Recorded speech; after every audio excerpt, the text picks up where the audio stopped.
It's my pleasure. Ladies and gentlemen, it is a great day in Tuolumne County, and it's a great day in the greatest country on earth, the United States of America. Please join me in pledging allegiance to our flag.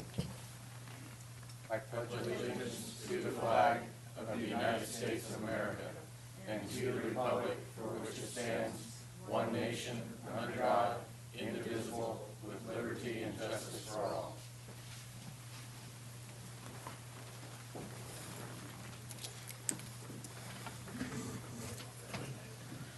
All right. Oral communication. The public may speak on any item not on the printed agenda. No action may be taken by the board.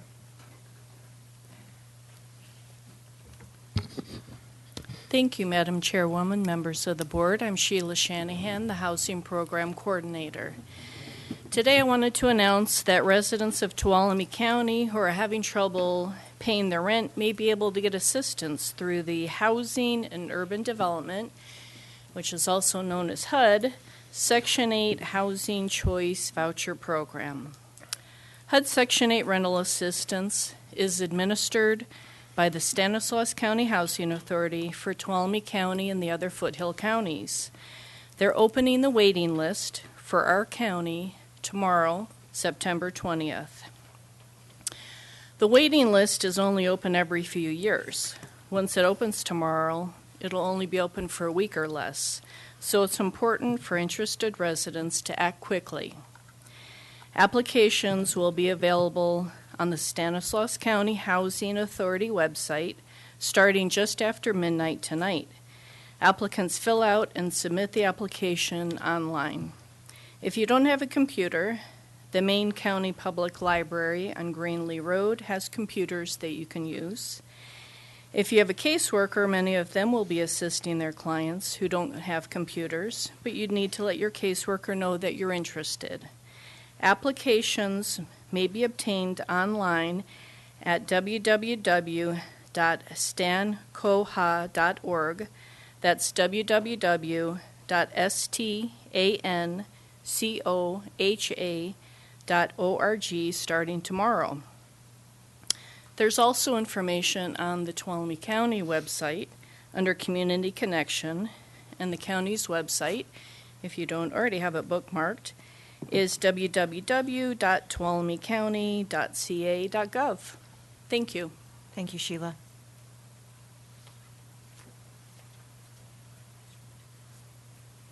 I would like to commend Chairwoman Brennan on that last supervisors meeting, because there was a lot that went on, and it was done before 3 o'clock, so well done. And yes, that was, we could have been here all day. But you really keep these meetings moving, and I like that. And I'm kind of disappointed I didn't see any public recognition on this agenda for the 2 sheriff's deputies that have just made such great strides in Jamestown, because I think they deserve some public recognition because they really cleaned that place up. And then I thought you were going to do a moment of silence for, is that coming? It's coming. Okay. And this county really needs to give a big shout out to Brian Kermeen, who organized the cleanup of Elsie's pool, because it was nasty. And he did yeoman's work. He had his Kubota tractor, he had a trailer, he arranged for a railroad car, he had all these trucks. And I just thought it was amazing. And the county owes him a debt of gratitude for cleaning up that mess. But it looks pretty pristine at the moment. So thank you.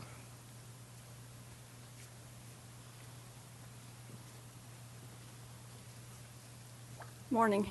Okay, no short jokes. I am here with public service announcement of sorts. The 5th annual Annie Oakley Academy coming up. This thing has taken on a life of its own.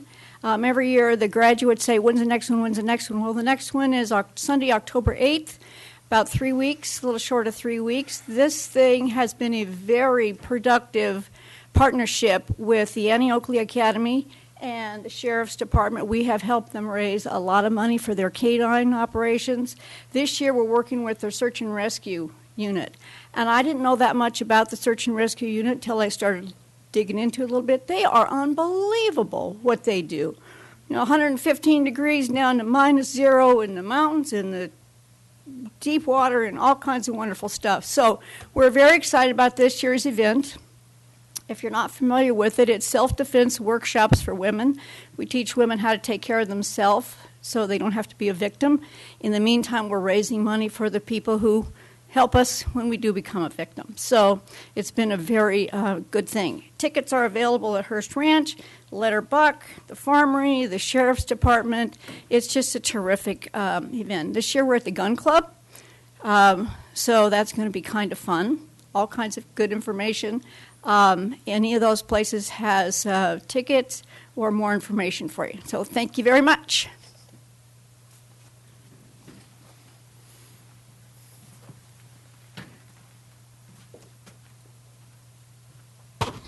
Good morning. Randy Henvelt, purveyor of the arts. I have to say that. Madam Chairwoman and members of the board and members of the public and our audience here, there's a card on your desk, and there's a bunch of these in the back for those of you who don't have them. You are invited. We are privileged to have Dr. Darrell Hollinger, and normally I get up and promote the Columbia College Community Chorus. He's the leader of that, the music director, but he is also a composer and a musician. He is doing a free organ concert on September 24th, which is next Sunday in the afternoon at 4 o'clock at St. Matthew Lutheran Church. And I have actually not heard him play the organ, but I've heard about it, and it's an experience. So I'm inviting you all to come and attend. These cards are in the back. Please pick one up and join us. I know you will enjoy the experience. Thank you. Madam Chair, Carl Rutherford. Matt Reed from Congressman McClintock's office is normally here at 9 o'clock to announce his office hours at 10 o'clock in my office. He could not make it at 9, but he is going to be here at 10 o'clock. So I just want everybody in the public to know that Matt will be holding office hours on behalf of Congressman McClintock. And if you have any issues of national import that you would like to discuss with Matt, I'm sure he would be glad to take your thoughts and desires back to Congressman McClintock. Thank you.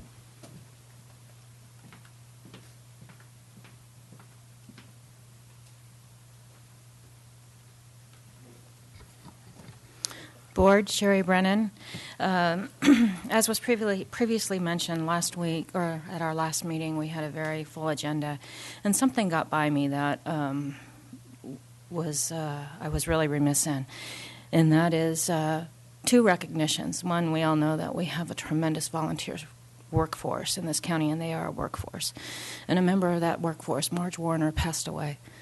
And please join me in a moment of silence in recognition for all that she did for Tuolumne County on behalf of our seniors.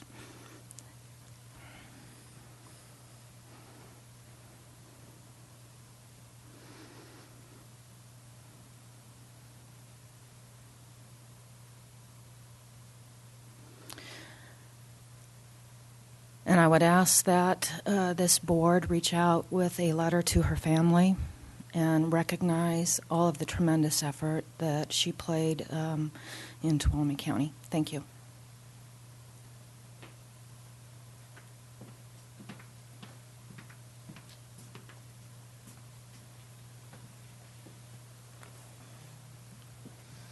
All right, will the clerk please read our consent calendar? Minutes of the meeting held September 5th, 2017, adopting a resolution accepting claims for excess proceeds from tax defaulted property sales and authorizing distribution of excess property from the sale. Approving the appointment of Valerie Schumach and Dwayne Lilly and the reappointment of Loretta Pena to the Tuolumne County Behavioral Health Advisory Board. Adopting a resolution authorizing the allocation of the California Department of Transportation Division of Aeronautics matching grant for Federal Aviation Administration Airport Improvement Program to fund rehabilitation of taxi lines at Columbia Airport. And as the Air Pollution Control District, approving the appointment of Chris Trott to the Tuolumne County Air Pollution Control District Hearing Board. Are there any items the member would like pulled? Seeing none, is there any public comment? All right, I'll bring this back to the board. I move on the consent calendar. Second. I have a motion by Supervisor Rotifer, a second by Supervisor Hanfeld. All those in favor? Aye. Aye. Any opposed? Motion carries 5-0. Will the clerk please read item 6?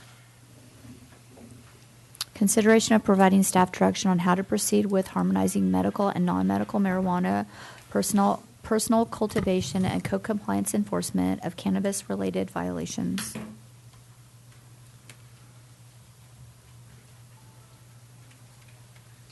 Bear with us 1 second.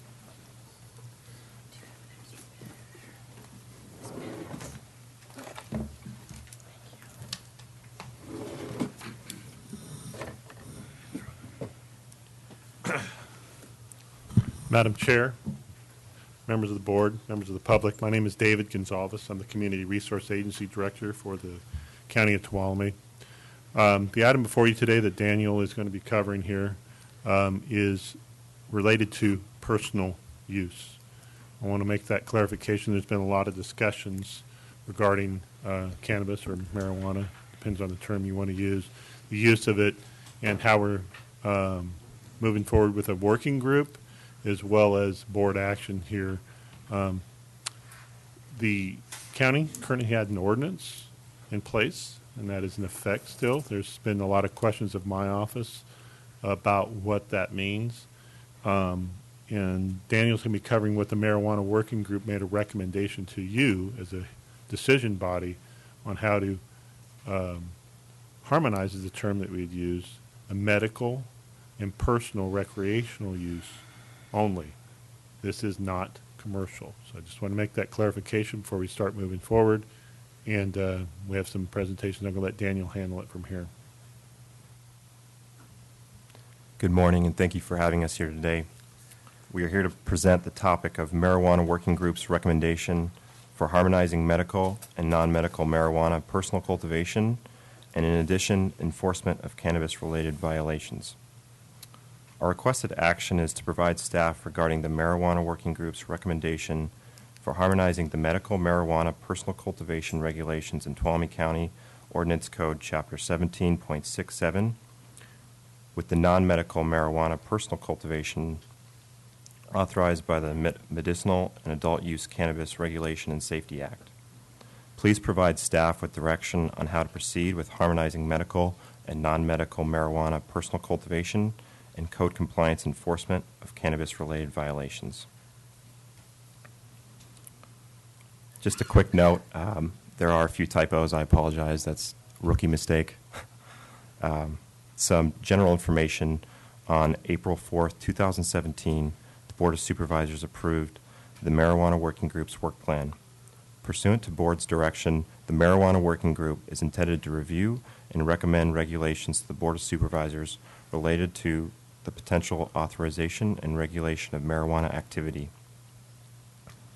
The direction of the Board to the Marijuana Working Group, pursuant to the Marijuana Working Group work plan, was to consider harmonizing the medical marijuana personal cultivation regulations in Tuolumne County Ordinance Code, Chapter 17.67, with the non-medical marijuana personal cultivation authorized by the Adult Use of Marijuana Act, also known as AMA. On June 27th, 2017, the Governor signed SB 94, combining the medical and non-medical cannabis statutory provisions into the Medicinal and Adult Use Cannabis Regulation and Safety Act. The specific decision points the Board provided the working group with the following recommendations the working group developed on June 14th and July 10th are as follows, and listed up here on our PowerPoint. The first decision point was, should medical and non-medical plant allowances be aggregate, example, 12 plants total, or separate, example, 12 medical plants and 6 non-medical. The Marijuana Working Group's recommendation was aggregate with 6 non-medical plants per residence, but for qualified patients or caregivers, maintain plant limits set forth with the Tuolumne County Ordinance Code, Chapter 17.67, 12 per individual and 24 per parcel, without distinguishing between medical and non-medical, and switch from per parcel to per residence. The second decision point on should non-medical personal grows be allowed outdoors, the marijuana working group recommendation was yes. If you would scroll down, please. Thank you.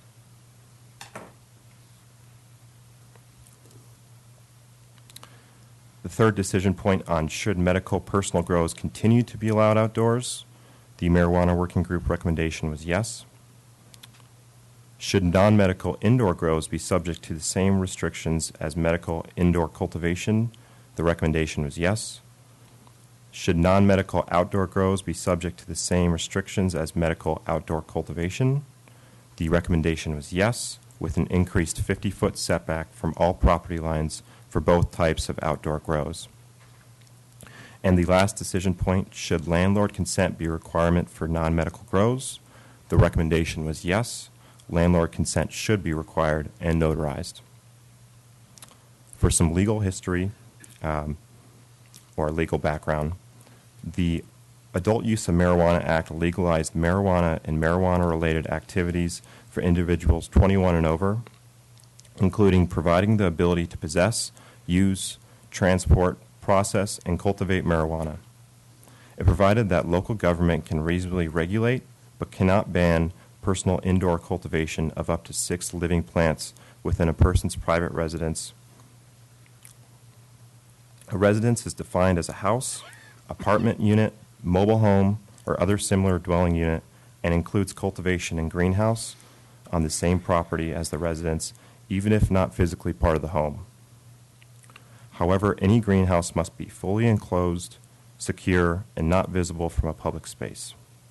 The Adult Use of Marijuana Act also modified existing state criminal penalties related to use, possession, transportation, cultivation, and sale by eliminating some crimes altogether, reducing some crimes, and allowing a court to resentence or dismiss a conviction. The Medicinal and Adult Use Cannabis Regulation and Safety Act does not alter the county's authority to regulate or prohibit personal cannabis cultivation as allowed/restricted previously under AMA or the Medical Cannabis Regulation and Safety Act. Attached for your convenience is a summary of Chapter 17.67 of the Tuolumne County Ordinance Code, the county's marijuana ordinance, and a comparison chart between Chapters 17.67 and the Adult Use of Marijuana Act that was presented at the April Marijuana Working Group meeting. Now for some background on code compliance. Per your board's direction, the county's code compliance programs generally operates on a complaint-driven basis. However, the county's code compliance ordinance does allow for an enforcement officer to seek abatement without complaint of cases impacting health and safety. Cannabis violations may have been designated by your board as violating impacting health and safety.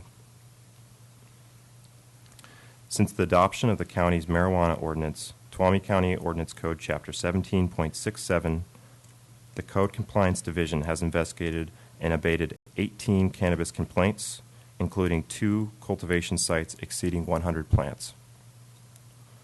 At the August 15, 2017 joint meeting between the Board of Supervisors and the Marijuana Working Group, your board expressed concern regarding illegal cannabis cultivation. The Board of Supervisors stated that the code enforcement on cultivation operations needs to be prompt and effective. Your board may wish to consider altering the code enforcement policy, particularly with regards to large cultivation sites. I would like to mention that we do have our code compliance officer here today, Doug Oliver, and he will be able to answer questions. For our recommendation to the board, one, we recommend for you to direct staff to draft an ordinance revising the TCOC Chapter 17.67 based on the Marijuana Working Group's recommendation as modified by the board and referring said ordinance to the Tuolumne County Planning Commission for review and recommendation. And 2, to provide staff direction as to any board revisions to the code compliance policy on enforcement of cannabis-related violations. Thank you. Thank you. So I would like to give Supervisor Royce and myself an opportunity to speak first because It was a split vote on this. I voted against it. So I'd like Supervisor Royce to speak to the affirmative side, and then I'll share my thoughts. I think generally the consensus on the committee and in the public at that meeting was our goal should be to harmonize the medical and recreational, personal recreational, to keep things as simple as possible for both the sake of the public and understanding what they are allowed and for the sake of our staff in administering these regulations, so that when they're called for a complaint to look at a grow, they're not trying to differentiate whether it's personal, recreational, or medical. It can get very convoluted and sticky when they're trying to provide enforcement, and that's why we thought consistency is the most important thing. With that being said, essentially what we did was adopt the existing in-place medical ordinance for personal with one substantial change, which was to take the setback that was at 25 feet from a property line and increase that, double it to 50 feet, which we thought would help mitigate some of the complaints that we have been getting for both smell and visual impacts to neighbors. So we still have requirements which I think reduce most of the concerns that people have. I think the plant counts keep this to a threshold which avoids large commercial operations. I think we still have the ability to differentiate that, and code compliance, law enforcement can be called and apply their process to eliminate those types of situations. So in general, I think the consistency is the most important thing, and I think the increased setback will help reduce the amount of calls that we're getting complaints. So that was the thought process. Thank you. I'd like my colleagues to know that I voted no on this because I don't think it's doing enough, and I am getting a tremendous amount of complaints on a number of fronts. First is that we are not being effective in the method that we have chosen for code compliance because it is complaint-driven. And I am getting repeated communications, neighbors against neighbors, and people are afraid. They believe there's going to be retaliation, and they are truly concerned. The setback, I don't believe it's enough. I visited a number of these sites, and I was across the street, probably in excess of 100 feet, and still could easily smell the grows. Our current system with code compliance, because it is complaint-driven, which I know we'll be talking about here shortly, but if they have those plants and the plant count is correct, even if they have not met the other requirements, I believe we have a fencing requirement, along with the setback, those plants have not been abated. So I would strongly encourage us to relook at this. The other piece is that with the 24 maximum, a lot of these individuals are actually getting 2 cultivations out of that, so they have 48 plants as opposed to 24 plants. And again, I've heard this from numerous individuals that have reached out. So basically, they're living with this cultivation from sometime in early spring through October. It is a quality of life issue, and most importantly, in my mind, it is a safety issue. And I do not like to see, because individuals have chosen to take advantage of we were really trying to be compassionate, but unfortunately, individuals have grossly taken advantage of that, and so now we see neighbors truly in fear of reprisal and what that means in their neighborhoods. So I would like us to revisit, actually, at a future time, what the setback is and the total number of plants, because 48 plants just seems excessive in my mind. But with respect to this, I believe that we should keep it, the personal cultivation should be just kept indoors until we have sorted all of this out, because I don't want to further complicate the situation that's going on in neighborhoods with people actually getting through the cultivation process and harvesting before we can get through the code compliance process. Where did the 48 number come from? I didn't understand. If they're doubling up, so if they have one harvest in late June, which I have witnessed, and then replanting because they're I think effectively they're growing them indoors and then planting them outdoors at a certain stage. So they're actually harvesting twice. So instead of 24 in a year, they're harvesting 48. But it's 24 at a time? 24 at a time. Okay. A question on the grows that you have observed. Would you say that those grows exceeded the amount of marijuana that should have been grown in those particular areas? I am told on one of them that the sheriff's office actually did respond, and they had the 24 legal count, but the fencing requirement was not in place. They probably had the 25-foot setback. Again, I was standing across the street, and the scent was very, it was bold and in my face. Okay, so my experience has been that the ones, the two that I have observed were greater than 24 plants, people taking advantage of growing more.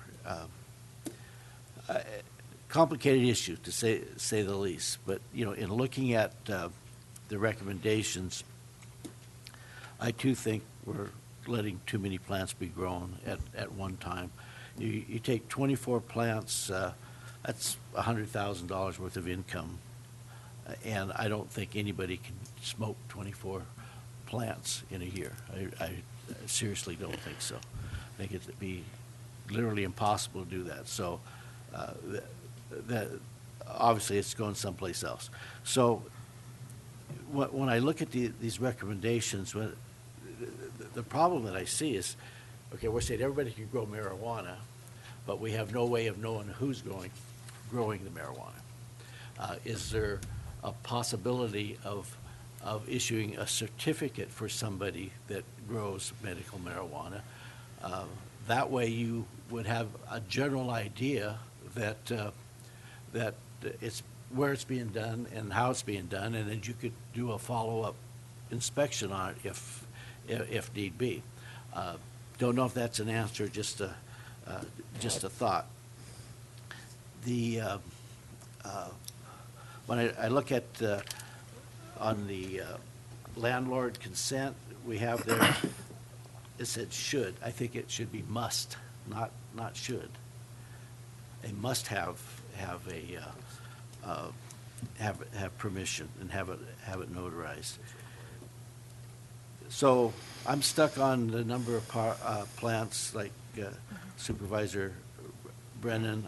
I wasn't in the beginning in favor of 24 per parcel. I think that a 12 would be more reasonable than 24. A lot less smell. But again, I believe that the majority of those people that are going to be growing this in your residential areas are going to be growing more than 24 plants at any one time. That's just the way it seems to be working. Don't have an answer for it. Thank you. I'll go to Supervisor Rotifer. Yeah, I have three broad concerns. First of all, I believe that this board was misled on the amount of product that's possible per plant in a year. I think 24 is way too much. I could live with 12. I think 6 is better, but I could live with 12. And I think it's per parcel. It just gets ridiculous when you start talking about,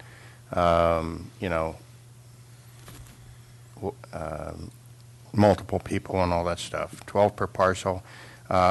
I think we made an error in allowing outdoor cultivation for personal use. I think we need to look at going to indoor only.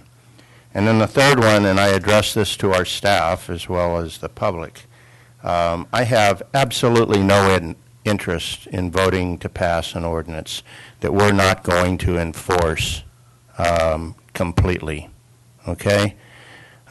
We got a guy that has a blog post advertising legally grown Tuolumne County marijuana for sale, okay? That's the level of hubris that is out there in this community. If we don't shut that down, our ordinances have no legal effect. And I would like to see us form a little committee, not a committee, form a staff group to work the enforcement issue and make a recommendation to the ad hoc committee. And I think that group needs to include our county council, the district attorney, the sheriff, and these are offices, not individuals, the sheriff and CRA, okay, as a minimum. If there's other people that need to be there, I'm fine with that. But this is a county working group, not a board-appointed group. This is a staff working group, okay? We need to figure out, because if we can't do this simple task, we're never going to do the commercial activity. And before I'm going to vote on any commercial activity in this county, we're going to get a handle on this first, okay? So those are my three concerns. Just a second, can Supervisor Hanfield? You know, I have a lot of comments, but I'd really like to hear from the public before I comment and see if there's anything else coming out of the public. But so far, well, I'll just wait until I hear from the public. Okay, I just had one question, and it had to do with code compliance, and it's one of those issues that if a county employee sees a marijuana grow of 100 plants, 50 plants, should they be compelled to report it to CRA? That's a question. I mean, it's complaint driven, but does it have to be a neighbor that complains, or can I be driving through the national forest and do a little bit of deer hunting, come up on these grows? I know in my past life I did report them to the sheriff's department, and they took action. That's when it was there was a lot of activity on removing those pot farms. So I'm asking the board also, what do we do about that? Is that something that we should be compelled to tell the enforcement officer that those exist?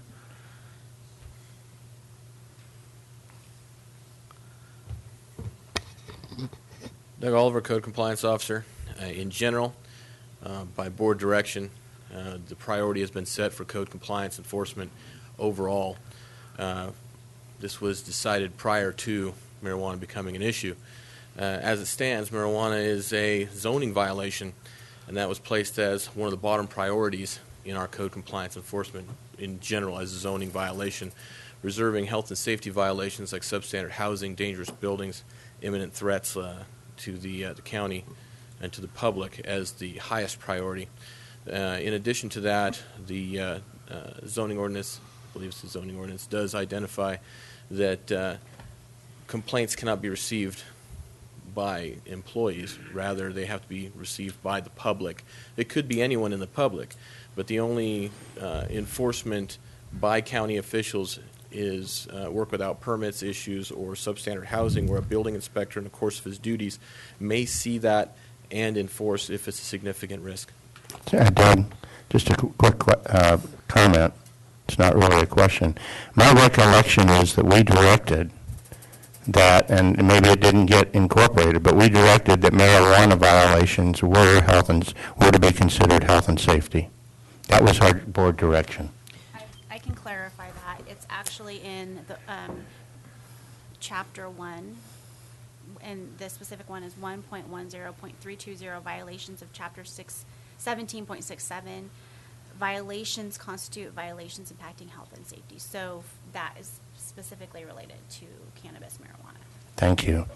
So if we're not considering it health and safety, then we're in error.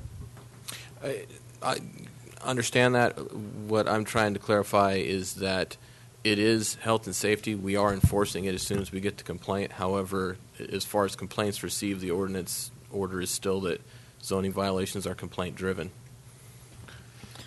So I'm going to, I think we have two separate issues that we're discussing, and I would really like to take them one at a time.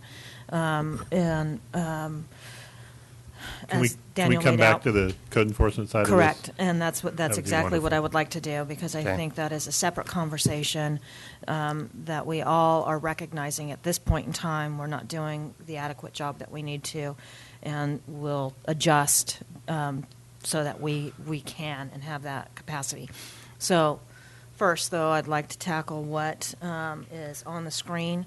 Supervisor Hanfeld asked that we hear public comment first, and I'm fine with that. So I ask at this time if there is any public comment on the recommendation that came out of the working group.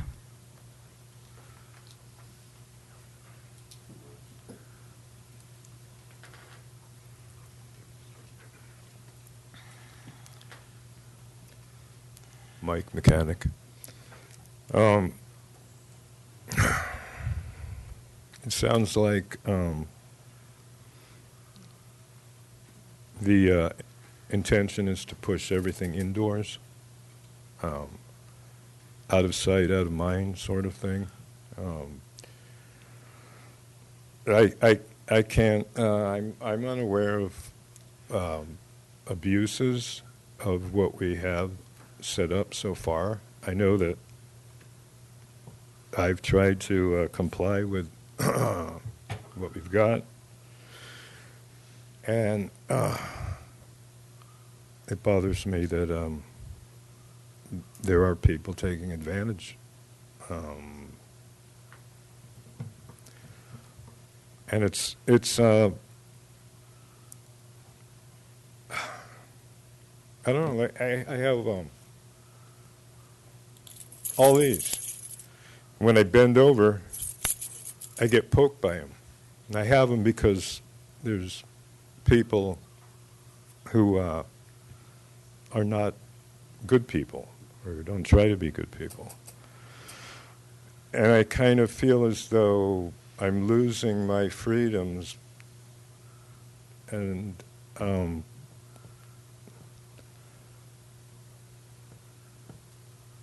kind of I'm a victim. I don't know. Now, CURSA allows for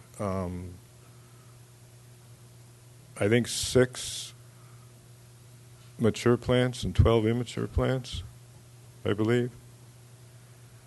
And AB 133, which just was signed by the governor a few days ago, actually allows, as far as medical marijuana is concerned, localities can increase the number to whatever a doctor recommends.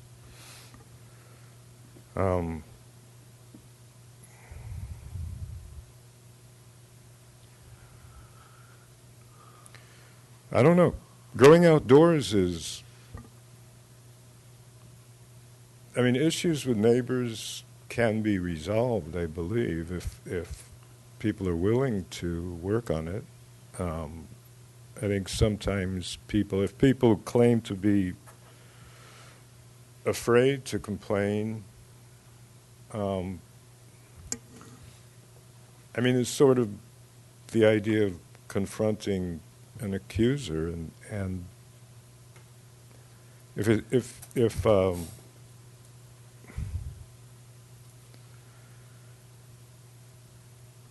I don't know. I think just the problems can be worked out. I mean, assuming everyone's willing to and not take advantage of situations. But growing indoors, I mean, that's going to open up a whole other thing of how, I mean, you know, how do you know people aren't growing 48 plants indoors? I mean, it's just going to complicate things. It also removes the ability for a person to just make use of natural sunlight and not be contributing to whatever, greenhouse gases or whatever. I don't know. I just feel like I'm being victimized by jump through the hoops. You know, we got the fence, we got this, the setback, and I don't know. I thought maybe we had it worked out. Maybe I don't know of anybody growing 48 plants personally. I'm sure it happens. But, okay, I'm just. Thank you. All right.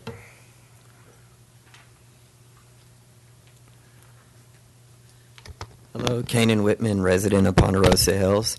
And there were just two items, really, that I wanted to kind of just bring to the attention. The first one was just kind of how are we going to handle non-compliant grows? And for them, do we even want to allow, like, people that may have prior,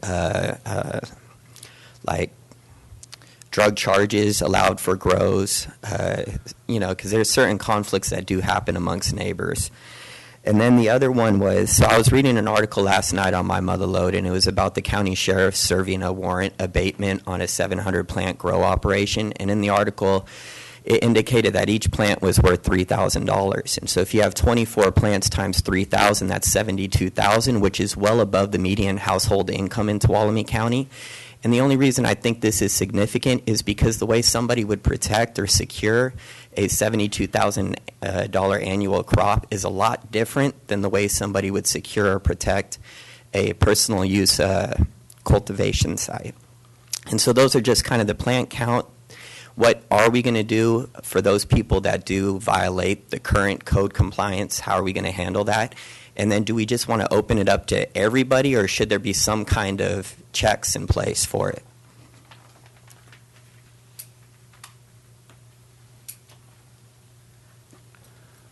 T.Y. Atkins, citizen of the county, 42 years, live in Tuolumne.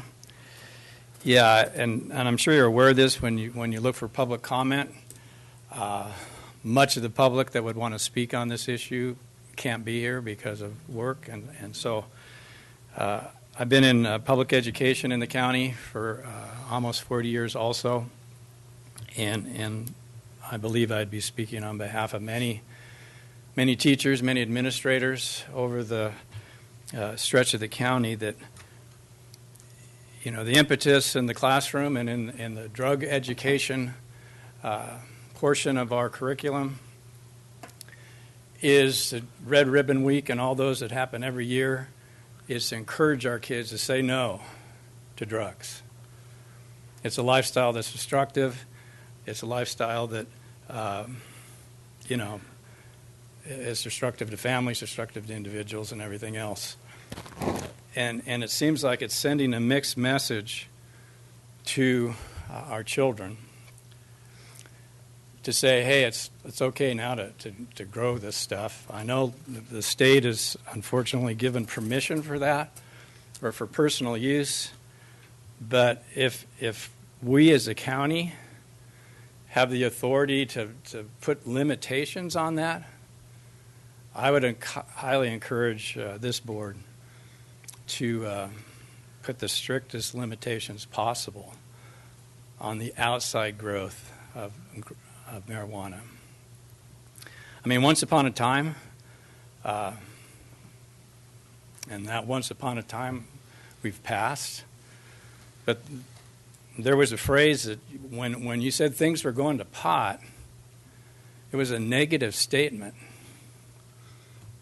And now in society, we've embraced the recreational use of something that's so destructive and leads to the destruction of many lives. That's a fact, I believe. I know that from personal experience, the destructive nature of pot. and I've seen many in my generation have their lives destroyed because of the influence of pot on their young lives. I did have a question, and to have clarified, does the board have the authority to ban outside growth of marijuana and limit it to just inside? You guys do? Okay. Yes, the board retains that. And that's a county privilege that we have as a county to do Yes. that. The other thing, if I'm not sure what the county vote was for the Proposition 24, whatever it was, 64. But do we know what our county's vote was on the recreational use? We do. It passed, but it did not pass by the margin that it did statewide. Okay, so It it's was still 53%, correct. And I'm not to speak against the right for personal choice and stuff. People have the right to make the choices they need to make. But I'm just speaking on behalf of the generations coming up, my grandkids, your grandkids, if you have them. And I'd like Tuolumne County to be a county that stands up and makes a stand against this, and we can minimize the criminality of this piece of it also. Thank you. Yeah.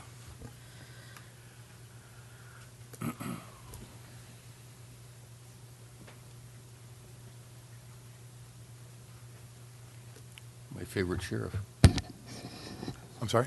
My favorite sheriff. Oh, thank you. Only one.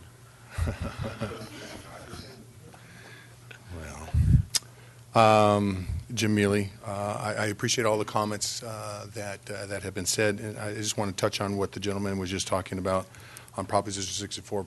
That was for personal use. It didn't talk about cultivation, and I think that's where some of the constituents that I talk to are a little frustrated in the sense that it was about the personal use to being able to use in your own home and those types of things.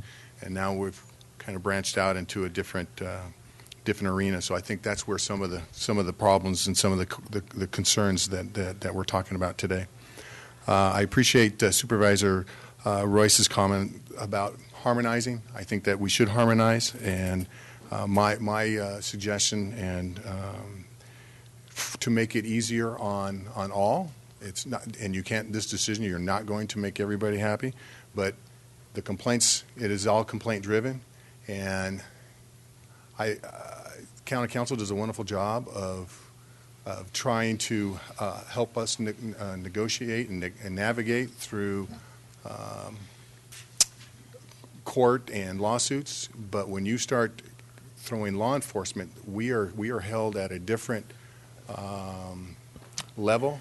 We have a Fourth Amendment that when we start coming and going to people's residence and starting to help, now we become the law is now investigating, and so there are some issues and some problems that we will have to navigate. And so when we have these things that are outside, neighbors complaining and things like that, and code compliance says we don't feel comfortable, please come, we have to navigate through a very, very tiny window.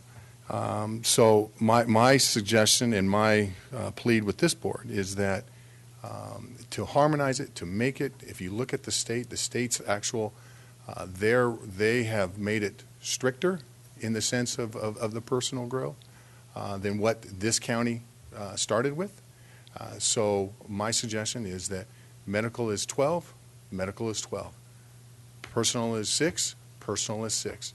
I agree with it being the plot, that it's a resident. We don't get involved in, my brother's living here, my cousin's living here, and then now we have all these things that we have to, that you were asking staff to investigate, staff's time. But the final thing is that we push it indoor. I appreciate the gentleman's comment about how he talked about he feels as a victim. Well, there are bad people, and bad people make poor decisions. And sometimes those decisions impact all of us. I don't like Proposition 64, to be honest with you. I think that the gentleman who just spoke said it best. This is a bad law. I'll say it. It's a bad law. But it is a law that the people have voted on, and we will move forward on it. But our county, and my suggestion to this board, is that growing should be kept inside, not outside, inside. Personal, medical, inside. That way, if it is a problem, we can identify it, and it's easier for us to investigate and to look at. Thank you, Sheriff. Thank you. Okay. Thank you, all of you who spoke. I would like to speak to the man who feels like he's victimized. You know, I'm sorry about that, but I feel that way too about almost all the regulations in life. And they're all regulations come out of people who disregard the rules, and we all pay for that. I mean, I resent some of the things that people do because they change my life, but that's the way things are because we got a few bad actors in the world, and they're not honorable people. To the working group, I'm disappointed. I'm disappointed because I don't think you have rationalized the issue. I think when any kind of compliance thing, you're going to go out and you're going to argue between medical and non-medical and all that kind of stuff, and you're going to err on the side of the larger number. I think that's wrong. I think we made a mistake. We need to roll back the medical allowance and make it 6. That's what we need to do. Okay? That way, there's no question going out there. I am disappointed in our enforcement. We tried to be nice about this thing. It ain't working. Okay? I believe that we need to be very strict with that. And if it's 6, it's 6. If it's 7, you're wrong. And I think because you cheated, you ought to lose everything. I think that's the way it ought to be. Whether that's legal or not, I don't know. But I think we should not tolerate people cheating on the system. As for complaint-driven, that ain't working. I get talked to almost every day about someone who's got to grow. It's outdoors. It's over the fence. It's onto the property line. It's over the property line. And I'm afraid. I'm afraid. I'm the only one who can see it. If I complain, they'll know it was me that complained, and I'm in trouble. So that complaint-driven stuff isn't working. And this idea of setbacks, I'm with the sheriff. I think we ought to be going to indoor grows. And by the way, if we do go to indoor grows, anybody out there listening, you do an indoor grow and you make some modifications to your electrical system, make sure you get a permit. I really wish we could enforce where it is a permit and an inspection, I might add, because I want this stuff to be safe. And the last thing is I want to thank the last speaker, because that's my big issue. It's always been my big issue, is the availability of this to children, kids.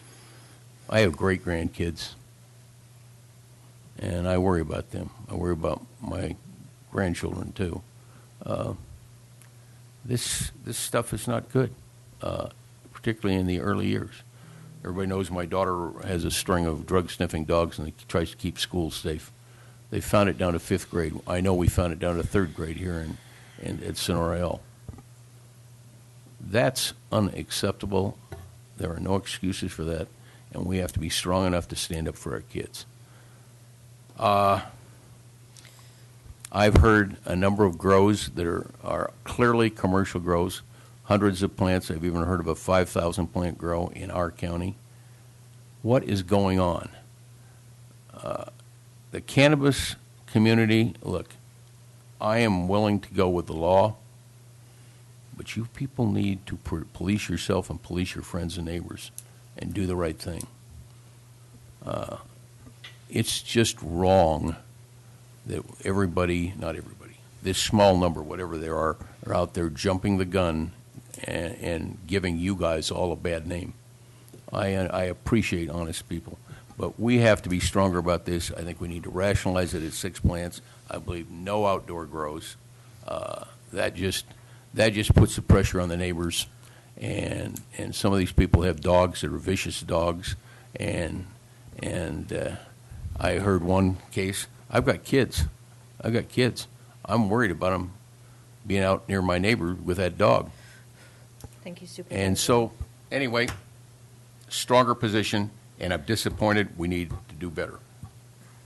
One last thing, I appreciate what Supervisor Rotifer suggested, and I agree with that. We ought to form that committee on enforcement. Supervisor Rotifer. Yeah, I'd like to make a motion. Could I make a Sure. question before we do that? Because we've got a situation here where we know we need better enforcement. There's a cost to that. How do we recover that cost? And this gets back to what I mentioned earlier. If we're going to allow these personal grows, should we certify those grows in some way? We can't do it? We can't do it? Sorry, one more time. I was responding to Ms. Jamar. What's the question? Okay. We have to recover costs somehow because it's going to be a substantial cost to enforce what we're planning on doing, which I can agree with. People have the right by law to grow it, but we can set the standards. So how do we give Mr. Oliver and the CRA department the resources to enforce the rule? We've got a lot of rules out there that are enforceable, but it takes time and money to do it. So what's the answer? I don't have the answer. I do. I think John just hit the nail on the head. There's two things. One, I don't think we should completely disallow outdoor. I think that's draconian. I do think there are situations where it's negatively impacting people, and we need to address that, no doubt. I think there's two things that need to be figured out. One is the numbers on here. I don't think the ordinance is bad. I think the numbers need to be reconsidered, and I'm okay with that. I think the second thing is the enforcement needs to be figured out, and that's where I don't think we've done our job. I think we need to charge a fee for every plant. I think you need to have a budget for enforcement and have an estimation on how many, maybe it's a per plant up to a certain amount, and it's $100 a plant or something, and they come in and they get their little tag. You give them a little something that they can put around the stem, and an address that's there. And if they follow those rules, you can drop in and look at it at any time. From the beginning, this is what I've been trying to present, and we haven't done it. There needs to be money for this guy to do his job. He needs to have backup from law enforcement when it's a non-compliant grow, and you need to come down on the people that are breaking the law with a heavy hammer. That's what we need to do. There are people who will follow the rules and follow the laws who are not hurting anybody, like Mike back there. Mike can grow a few plants out in the woods in his property that's private and not disturb anybody, and he's a law-abiding citizen. He wants to follow the law, and he's here today to do that. There are people who use hold on, Mike. There are people who use this drug that don't hurt anybody, and it doesn't really hurt them. And they've been pushed in the shadows for a long time. There are people who use this as a black market way to criminally make money, and we need to discourage that. We need to keep it out of the hands of children, and we need to be adults about this. I think I'm okay with reconsidering this. I think it's missing a big component, and that's the enforcement part. We need to get some money for these guys to do their job. I think if you do that by having a system which collects money and does it, maybe the number is 6 plants, maybe the number is 3 plants outside. I don't know what it is. I'm okay talking about it. But I think it should be allowed. Maybe the setback is not 50 feet. Maybe it's 500 feet. And when we talked about it before, you take 50 feet, you go all the way around it. That's a 100-foot parcel minimum. Maybe it should be 500 feet, whatever it is. There's a number that you can decide upon which will minimize that impact. And then if you have money to be able to go out and look at it and crack down on the people that are growing 48 plants or whatever it is, you'll be good. If we just say, no, let's outlaw this, you're still going to have people doing that. You're still going to have neighbors, and we're still not going to have money to deal with it. So it's a naive way to deal with it if we don't come up with a revenue stream, an enforcement stream, and have a policy which heavily differentiates between compliance and non-compliance. That's how we make it successful. So- Maybe it takes some more work. Totally okay with that. Thank you. I want to ask County Council a point for clarification, because it's my understanding that, certainly with the 6 personnel, a residence is entitled to grow those plants, and they do not have to register with the county. We cannot charge a fee on that. Well, You can have a the permit. first part is accurate. It's 6 plants per residence. The law allows For indoor. indoor, allows reasonable regulations. So we can look, I don't know, off the top of my head, I'm not confident telling you exactly what those reasonable regulations are, but I think that the law definitely allows some reasonable regulation. It may include some sort of permit or something like that. So that could include some sort of fee to do that. That's something we can look and bring back to your board. Okay. Anybody growing indoors is going to have lights, fans, vents, all those types of things, which need to have an inspection. It's a health and safety issue. You're going to have fires and mold issues in homes if you don't do that. And if you scare people into the darkness, they're going to do it anyways, and you're not going to know about it. It's going to be a problem for people. We need to get them to be comfortable to come in, pay these guys for a permit, have them come out and look at it, make sure they're not going to burn down the neighborhood. Okay. All right. Just a real quick point, and then I'm going to make my motion. A fee is not going to answer it, because the fee is going to pay for Doug's time or his people's time to do the paperwork for the permit only. It's not going to pay for law enforcement. It's not going to pay for anything, and my understanding is that's by law. So a fee in and of itself is not going to solve the law enforcement piece of this. We're going to be eating law enforcement out of our hide, and I don't, until we get to commercial activity, I don't see a way, in my understanding, that we can generate significant revenue out of any kind of a regulatory system on private grows. And I'll wait on my motion. Supervisor Hanfeld? Yeah, I just got one question, and it's for Supervisor Royce, actually, and that is the problem I've got with outdoor grows, and maybe you can do it with enough setback, but here's the problem with outdoor grow, is there are a number of people, there's one in this room and I know others, who have some kind of physical reaction. It's perhaps an allergy, just the odor drives them to have a physical reaction to it. Now, we owe it to those people to protect them, okay? So that becomes an issue, too. So, I mean, maybe you can do that with setbacks, but I don't know what that setback is that solves that problem. Let me just throw some numbers out on setbacks. 50-foot setback, that's a 100-foot perimeter around the total of 100 feet. You're looking at a third of an acre to have anything. Well, you're looking at a third of an acre. You're over a quarter, or it's 2.7. If you go to 150 feet, that's almost a half an acre. So that's just for people's point of reference. I want to make a motion that we decrease the number and we harmonize it. It's 6 plants. I don't care if you're doing it for medical, or you're doing it for personal, or you're doing it for both. It's 6 plants per residence, because it has to be residence by state direction, indoor only. And then I would like to, as part of that motion, I would like to direct staff to do 2 things. One is prepare an ordinance change such that it will not be complaint-driven. And 2, that we put together that staff committee, that staff working group, or whatever you want to call it, to work the law enforcement and come back through the marijuana working group with a recommendation to the board on how we proceed in terms of law enforcement. Supervisor Gray? Discussion on the motion. I still believe that even if you do what you are proposing to do, we're still going to have an additional cost that we haven't addressed. Somehow we need to address that. And I agree with that, but that is going to take some time. And so we will allow for further discussion. I see this as going forward because we have people that are growing their 24 plants per our ordinance right now.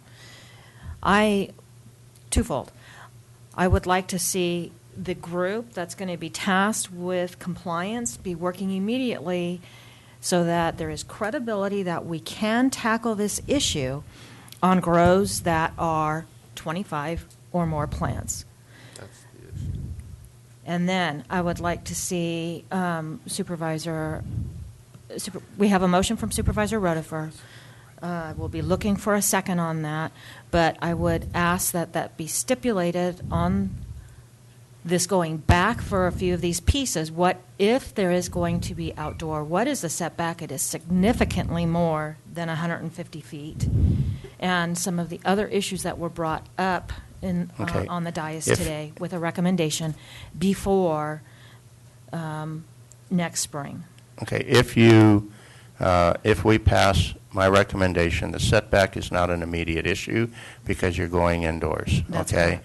That's number one. Number two, on Supervisor Gray's very legitimate concern, I'm concerned as well with the cost. That cost needs to be part of the recommendation that comes back from that staff group through the working group to this board. We need to fully understand what the cost of that is. I don't think that the motion, as I stated it, adds any enforcement requirements until we talk about changing the ordinance to non-complaint driven, and I'm not sure that that in and of itself will add significant enforcement issues to what we already have that we all admit isn't working anyway. So I'm going to stand by my motion, and I'm looking for a second. Madam Chair, may I speak before we vote, please? Yes. Thank you. Can we state the motion, please? Will the clerk please read the motion back? I just have to allow 6 indoors only, direct staff to prepare an ordinance and that's not complaint driven, and to create a staff working group committee to evaluate enforcement costs, et cetera. I don't have the whole list of that. I got the general gist. And, okay. Before we hear from CRA, I'd like to know if there's a second to the motion. I'll second it. All right. CRA?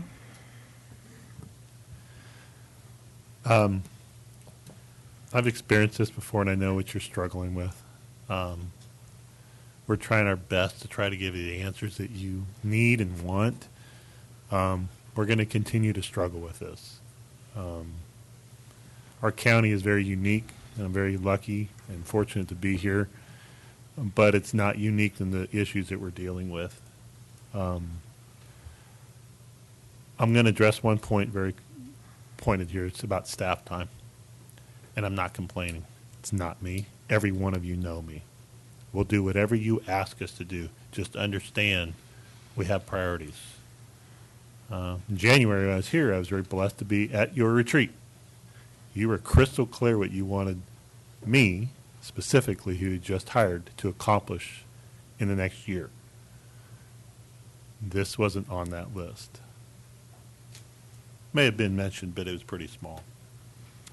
So the list of things that my direct boss, Ms. Pedro, and I have laid out is about 11 or 12 high priority items.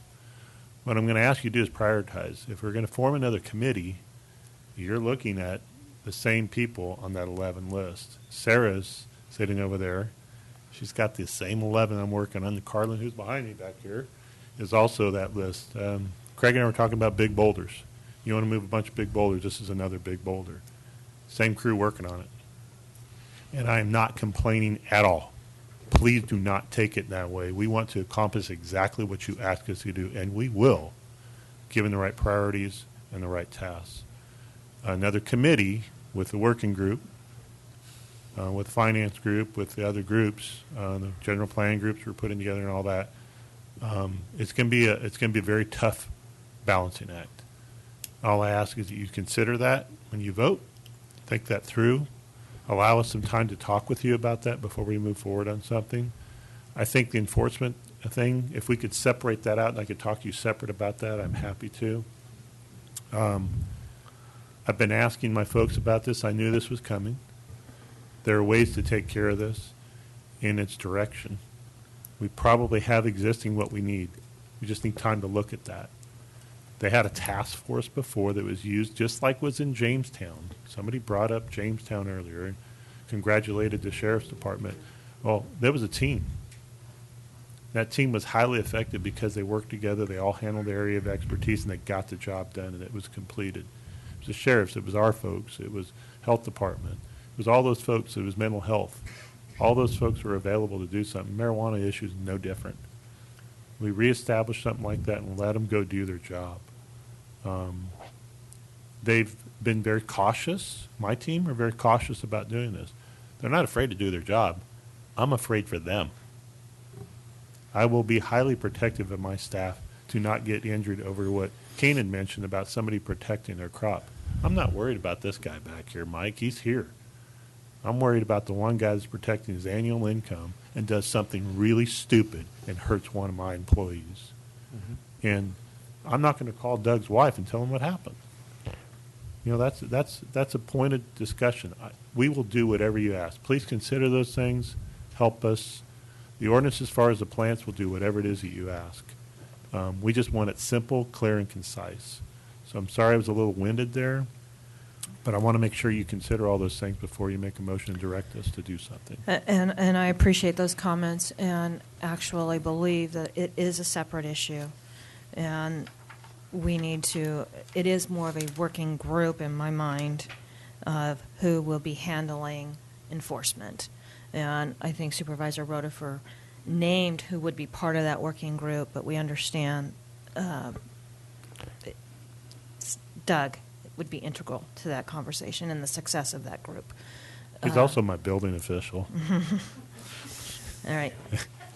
And we seem to forget that his other duties is assigned, but I need him working on the other tasks, the DRPT, and working on those things as well. So we'll do it, but I'm going to give you a list of things we need to accomplish what you're asking us to do. And likewise, we're not negating Supervisor Gray's concerns about is there any way we can at least collect some revenue to help with this. Supervisor Royce, and then we're going to call for the vote. Sure. Supervisor Rotifer asked a question about the fees. I believe you can do a fee that has a structure to allow for inspections. So I'm going to call point of order right now time. because that's not part of this motion. That's part of what I'm proposing as direction for an ordinance, and it's related to this directly. I'll move on. This board is making a mistake right now. You guys are being reactionary and reneging on an ordinance that you all voted to approve, which direction, from what I understood, was to make these things consistent. All discussions with staff and everybody behind the scenes was just to keep them the same. The ordinance that's proposed here is actually adding additional setback. I'm more than happy to consider adding even more. When we had the working group, there was an entirely different audience in here, which I guarantee you guys you're going to get bombarded with like crazy after this, and you guys are all going to backpedal, and it's going to add a bunch of work for our staff. We're making a mistake right now. I think it's definitely something we need to consider. I think you're probably hearing about it from constituents because they're scared because commercial's on the table, and I totally understand that, and we need to be very smart how we deal with this. Whether we say it's illegal or not, we're still causing a problem for our community if we don't have resources for enforcement. So this action is going to trigger another reaction, and I'm telling you that we're making a mistake. You're going to add a bunch of work on the plate of our staff. And I think we should take a deep breath and probably reconsider this because it's going to be a different story when you fill this room up and we're spending a bunch of time listening to people tell us the same things we've already heard. And we need to be smart. Madam Chair, question for County Council. Is it too late to make a substitute motion? Okay, I'd like to make a substitute motion. And the motion would be to simplify, because I'm agreeing with Carl, I'm agreeing with Evan. We've got a big animal, and I really heard what you said. So My substitution motion would be to go back to where we started today with the recommendations. And the recommendations, I would propose in my motion that we have an aggregate number of plants, 6 non-medical, 6 medical. I would also propose that we at this time only allow indoor grows. And I would also propose that that there must be permission by the landowner in order to grow those. Now that covers the recommendations that we had today, and with this motion, I would like to bring back to the next meeting and allow staff time to look at what Supervisor Rotifer's suggestions were. Clarification on your motion, Supervisor Gray. Is that 6 plus 6 if you've got a medical card, or is it a total of 6 Total of regardless? 6. Okay, so Total of it's 6. 6, however you plan to use it, that's it? Yes. Per residence? Yes. Second. I have a motion and a second. All those in favor? Aye. Any opposed? No. Motion carries 4, and 1 against. All right. Thank you, staff. Will the clerk please read item 7? Madam Chair, Yes. one item, the second recommendation is on enforcement. May we discuss that separately? I apologize. It is extremely important. So I've it's heard my you, Madam understanding Chair. with the motion that we would utilize Supervisor Rotifer's request of getting the staff that would be tasked with enforcement. My understanding was Supervisor Gray's motion stipulated that we would agendize the enforcement issue at the next meeting and have staff come back with recommendations. So that's not going to go through the working group then? All right. Well, we passed a motion, and so I'm going to ask clerk for... Do you want me to read it? Please read it back. I said aggregate number of 6 plants medical, 6 non-medical, only allow indoor grows, permission by the landowner in order to grow, and to return to the next meeting to consider Supervisor Rotifer's motion. Thank you.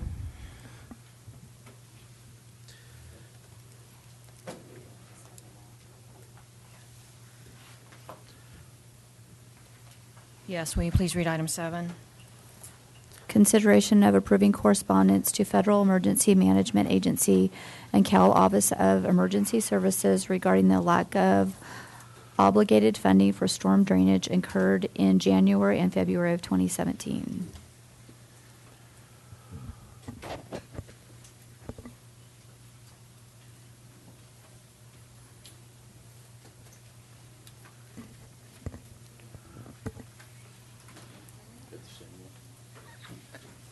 Good morning, Ms. Riggs. Good morning. Can you grab David for me? Okay. Sorry about that. We have a bunch of information coming down the dais for you. Where do you think you're going? Had to get the rest of my partners up here to the table here. Okay. So, good morning. Tracy Riggs, County Administrator's Office and Office of Emergency Services. And the item before you today is a letter of correspondence to FEMA and Cal OES. And the reason for that is, as you know, we've been working through a process since February to try and secure funding for all of the damages that took place from those floods in January and February. So what you have before you today, we had one of these to Jason, please, is a couple of items. And what I wanted to do was start kind of high level for those who are listening as not as... I'm sorry, what? Yeah, they have them. No, they already have them. Sorry, who are not as intimately aware with the process and what we've been going through. So on that first handout, you will see a recap, and that really is just where did we review with the board as to potential damages. You will see across the board we were looking at approximately $8.4 million. And after you receive FEMA and state reimbursement for anything that was eligible, and this is based on everything being eligible, the county share of cost would be approximately $526,000. So since January and February, both staff in the county administrator's office and in the community resources department have been working with both FEMA and Cal OES on multiple site visits. They went out in January, they went out in February, they went out in April, they're going out even again. Jason just spent 12 hours out in the field with FEMA and Cal OES just 2 weeks ago. So we continue to work with the staff to try and narrow down and provide them all of the necessary information so that they can obligate funds. Unfortunately, to date, what we have received is a PW for $10,000 for debris removal, and that was for stuff that happened 6 to 7 months ago. And we just got that Friday afternoon. So what we wanted to do was provide information to your board so that we can get a letter out to both FEMA and Cal OES. So I kind of wanted to go through this matrix that you have before you, just very high level. We've categorized everything in 4 buckets. So we have our sinkhole repairs. What's happening there is we have millions of dollars in damages in sinkholes and paving pumping. I'm learning all kinds of new terms now. And what's happening is FEMA is going out, and some they are determining are ineligible because a lack of prior maintenance. And the other issue we're dealing with is some of those are actually what are called major collectors or arterials, and as a result, they're not eligible for FEMA funding. The good news is they are eligible for FHWA emergency response funding as long as that pot stays funded. As of right now, as far as we know, there is funding in there, but it's first come, first serve. For example, Tuolumne Road, the CRA staff did apply for that. It was $34,000. It's my understanding that that was funded. But we have a whole lot of other roads that we need to apply for, and we'll get down to those in just one moment here. The next bucket is forest roads. And because we have a forest road agreement, we have 6 different roads, and essentially FEMA has come back and said, because you have this agreement and it's forced, the U.S. Forest Service, we need some type of separate agreement and a letter from them stating that this is not their responsibility and it's your responsibility. Not only that, Jason has worked with CRA staff to go and gather prior financial data demonstrating that we have had a financial responsibility and have invested in those roads since that signing in 1976, I think, is how far that road agreement dates back. So the first one, what we decided we would do is we would take the smallest project, we'd work with Forest Service, we'd get an agreement, everyone would sign it and move it forward. That was Big Hill. We are now preparing the additional 5, and we will get those to FEMA immediately as well. So that's kind of a holdup there. They've had it for about 2 weeks, I believe, that project agreement. With all of the necessary backup, we've been told it's been kicked up for approval, but we haven't received anything back. Then we have other paving repairs, and those are, you'll see some of the roads where we talk about here is where Ferretti, Standard, LaGrange, Tuolumne Road, and Jacksonville Road, all of these are major collectors or arterials and are not eligible for FEMA. So staff is working on getting applications in FHWA. Again, Tuolumne Road's already been approved. We just have to get the others in now. And then finally, debris removal, and that is work that CRA staff did a long time ago when they were out there getting those roads open again. So it was about $10,770 at Friday at 4:58. That was kicked to us asking if we could sign that immediately and get it back to them. Not complaining, we'll take $10,770, but we have almost $8 million that we're working to secure. So that's just a real high-level review. What we have done. So David and I and Craig met and discussed different options. So the second page are some options for you. And so we have option A is with FEMA, pursue everything. We're doing that anyways, and we'll continue to do that. But option B is what we worked with David yesterday is what do we have in any areas that would cause potential harm to people and property, or further failure if we don't get out there. And we all know it's getting really, really late. We need to start doing something. Well, the one that David and his staff are most concerned with is Kewen Mill Road. We have a temporary bridge out there right now. You may remember when this happened in, I think it was January storm. I can't even remember which. we actually had people who were isolated, and they had to use that back way from Big Hill School back in through there. It's not a good road to have a few hundred people traveling on a daily basis. What we need to do is get this bridge in, and we need to get a permanent fix. So we're working on that, but that's the primary area we'd like to focus on. And then engineering, so that we can get all of that done. If we can get them to at least obligate funding for engineering, then David's staff will work on that. We'll be ready to go in the spring as soon as we can get the proper weather. Forest roads, we continue to work on those. Those are some major roads. We do need to get those fixed. And then, of course, culverts. Any questions related to all the specifics and the technical part, I will defer to David, because I definitely, like I said, I'm still learning some of the terms. And then finally, there's what we put down as the county option. And the county option is really to look at, are there priority paving projects that would, I think I gave Craig my form, any priority paving projects that staff is recommending to you that we would fix before we get into winter so we don't have further failures. And I know that both David and Tanya have been working on that. She did give me a brief list, and I just realized I handed my entire list to Mr. Pedro. But I do have Tanya here and David. They can speak to that. The approximate amount that that Tanya gave me is $907,000. However, there are 3 of those roads that are major collectors. 4 roads, sorry. Is it 4? I know it's this one. There's 3. Sorry, 3 roads, major collectors, approximately $175,000 in costs. Okay. The local match for FHWA for that $177,000 would be $20,000. The point I'm getting to is the amount that would be needed based on staff recommendation at this point would be $700,000 of general fund to fix those roads. They'd apply for the others, and I'm going to defer to both Tanya and David to speak further to that option. Before David gets in there, I know what we're talking about today is correspondence, so I just want to bring us back to that. So it's really the flavor even of your correspondence to FEMA. Going back to your option A, option B, we absolutely want to pursue every dollar we could possibly get to fix our roads. Option B is just saying that, if you could address something first, maybe that, Kuhn Mill Road, engineering that will make sure that we get projects ready for bid, by next spring, so we're not facing this situation on roads like Marsh's Flat, as an example. The forest roads, I understand we could move on those relatively quickly if all they're waiting for is to get those agreements approved, and then there could be some specific culverts that we could jump into. So that I just want to frame this. So we're just trying to bring some focus to how you might want to word or have us craft that letter to FEMA. What Tracy just talked about on this county option is something that we would bring back for your board's consideration at your next meeting. It's not intended for us to take action on this today, but we know we got some roads that need some attention.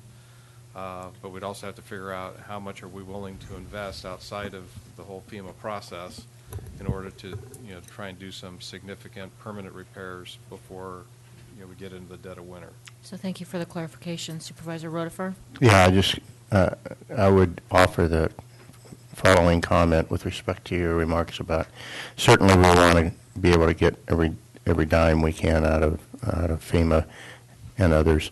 But also I think it's not prudent for us to ask for things that we know are non-starters. It just waters down our request. So I think, and I leave that to staff. I don't have any bright ideas in that area, but it's just, let's make sure that what we're asking for is reasonable as well, especially in light of the fact that, we got hammered last year. There are quite a few folks in Texas and Florida and the rest of the Southeast that have also gotten hammered recently. So I just want to respect that. But I do agree we still should be going after as much federal assistance and state assistance as we can.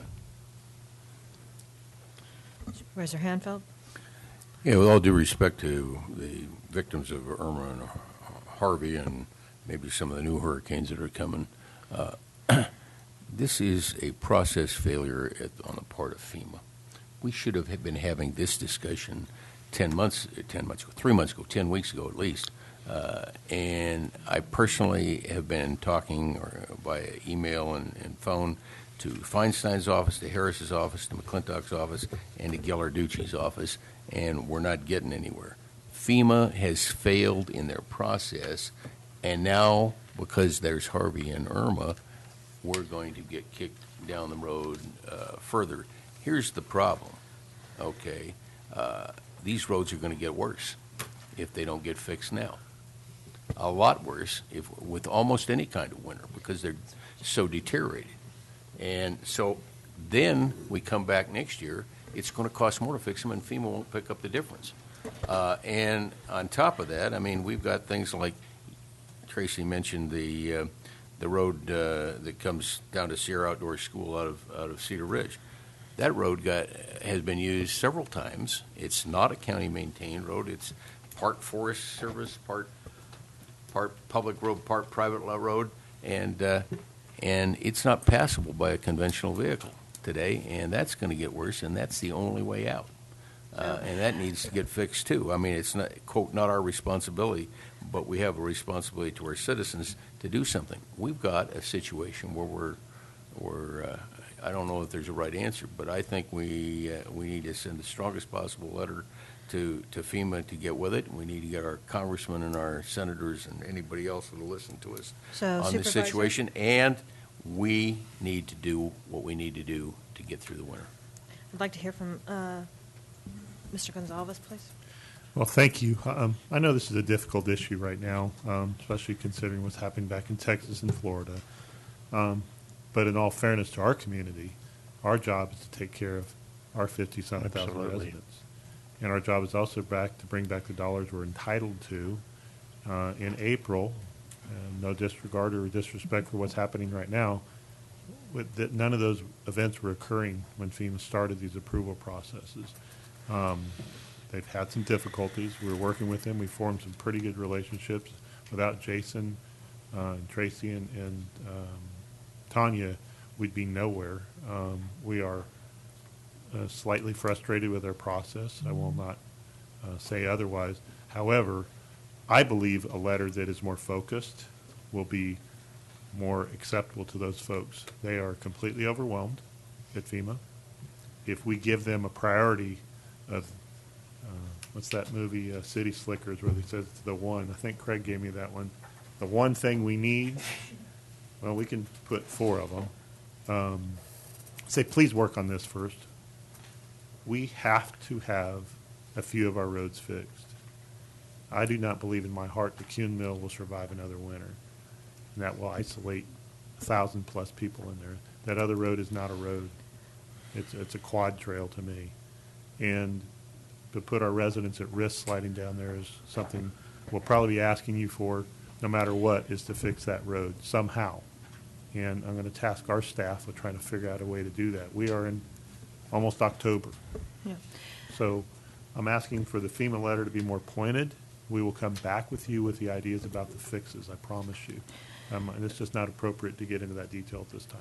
And I appreciate that perspective because I tend to agree fundamentally that if we can prioritize and go after you have listed 4 pieces here, that our chance of success in a more timely manner will be highlighted. Did you have something you wanted to say? I'm quite willing to make a motion to approve this letter. Before we take a motion, I'd like to ask if there's any public comment.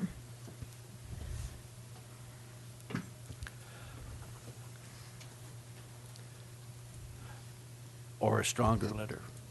Well, this affects all of us, and I really think you should reach out and maybe give us a sample letter so that, like your Fire Safe Council and, different stakeholders or community groups plus private citizens, we can just bombard them with our little letters. Because this has been going on for a long time, and I believe you kind of had a tentative agreement, and then they kind of reneged as they all kind of fell apart. So I would like to see you ask for more people to get involved to help you. So there's more than one letter. Good comment. Mr. Pedro. So for the letter that's in your packet, certainly we'd like you to endorse that, but allow us to modify it to address these things that we'd ask them to look at first. That would be my motion. So we have a motion? Second. Motion from Supervisor Gray, a second from Supervisor Rotifer, and then I would ask all of us with our respective committees that we're on to actually reach out and encourage them to also send letters. All those in favor? Aye. Any opposed? Madam Chair. Motion carries 5-0. Madam Chair, before we leave this item, can we also direct the CAO staff to come up with a boilerplate letter that we can put out to the public so that they can send in letters if they so request? I actually, Ms. Riggs, I think that we could just modify the letter that we're sending and get something up, so if somebody, maybe we could put it, can we put that on the website? Yeah. Okay, I agree. All right. We are going to recess for 10 minutes. David.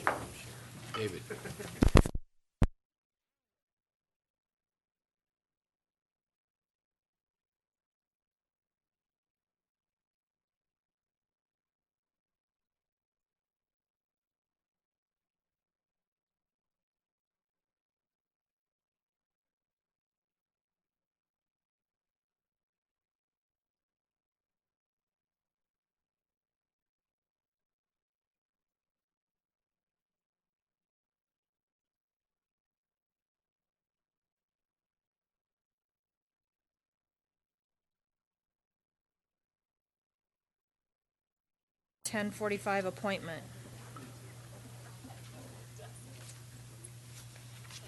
We're going to reconvene as the air pollution control. Correct? Yes. And this is a public hearing to consider comments on the Air Pollution Control District's fiscal year 17-18 budget and set a public hearing to adopt the final budget on October 4th. Thank you.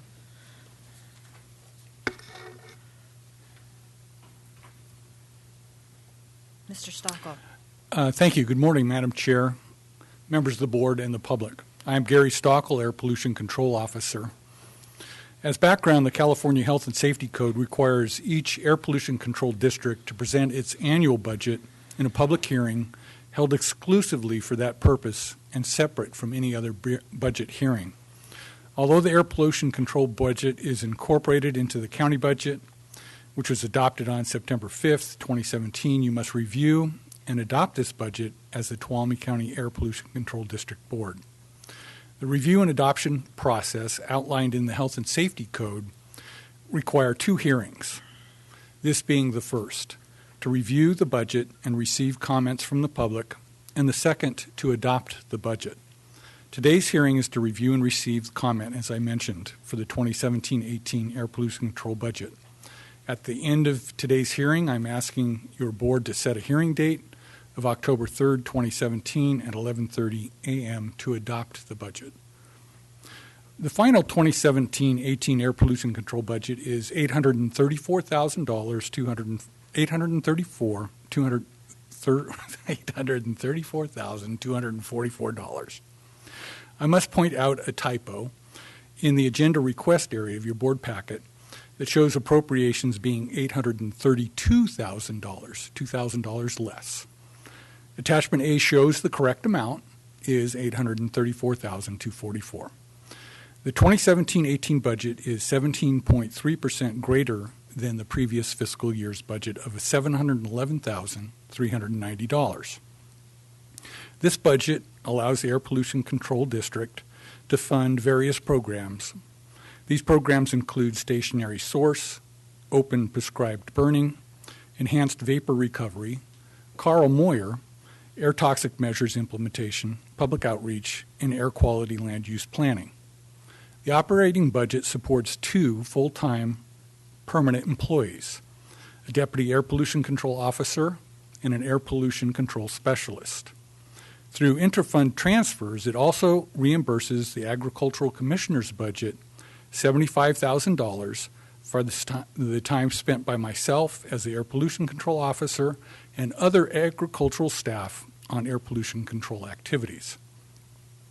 The air pollution control budget receives no general fund support. Funding sources for air pollution control activities are state subvention revenues, Carl Moyer incentive grant funds, Department of Motor Vehicle registration fees, and local revenues from permitting fees. We also receive a small amount of fees for CEQA review, and we have fines and penalties. Any revenue received in one fiscal year but not spent is deferred to the next fiscal year. This year's budget is receiving $156,389 deferred dollars from the previous fiscal year.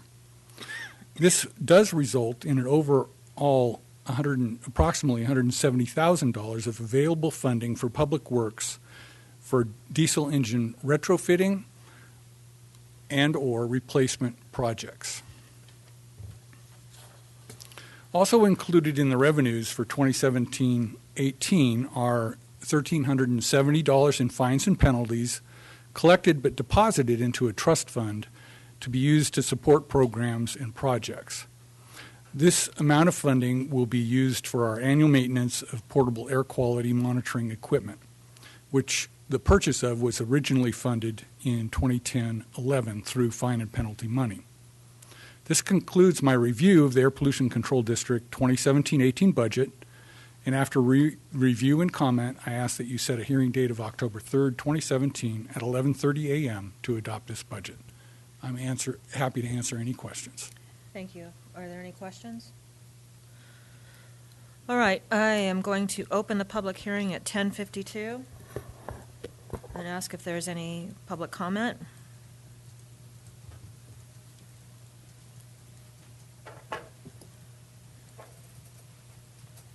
You know I like you, but I would like to know why there's a budget increase when everybody else had to cut their budgets.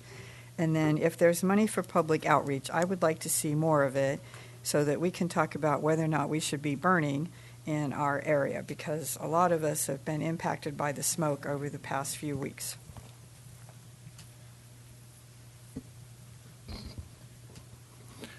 To answer your first question, there's an increase in the budget's funding because we had some unspent dollars from the previous fiscal year, and we carried those forward.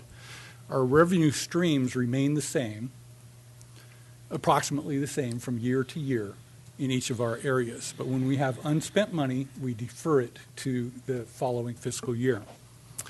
In response to your second question, the air quality issues that you have been experiencing recently have been associated with wildland fires, which we unfortunately have no control over how much smoke they emit, when or where they occur, or how many there are.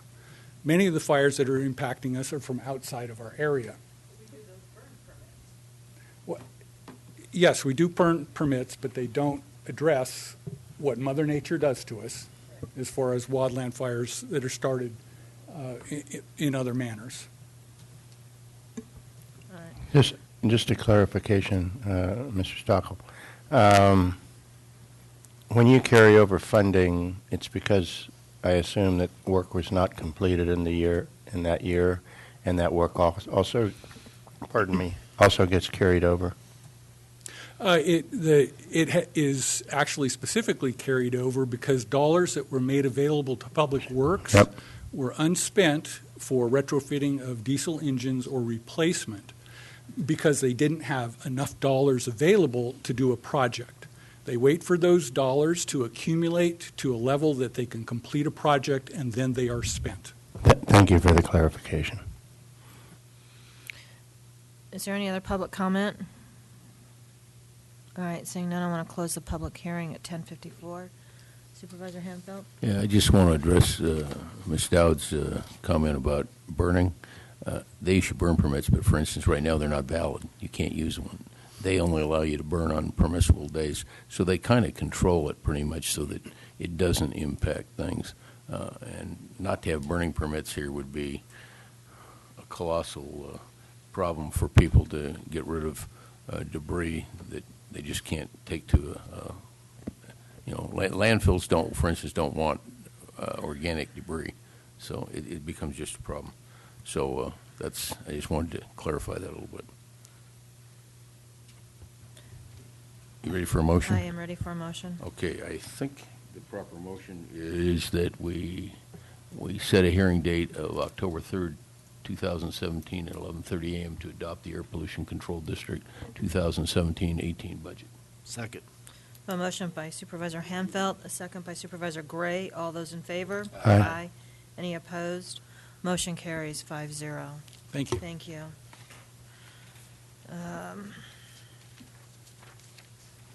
Is item 8, can we take that? Mr. Pedro, will that take? All right, will the clerk please read item 8?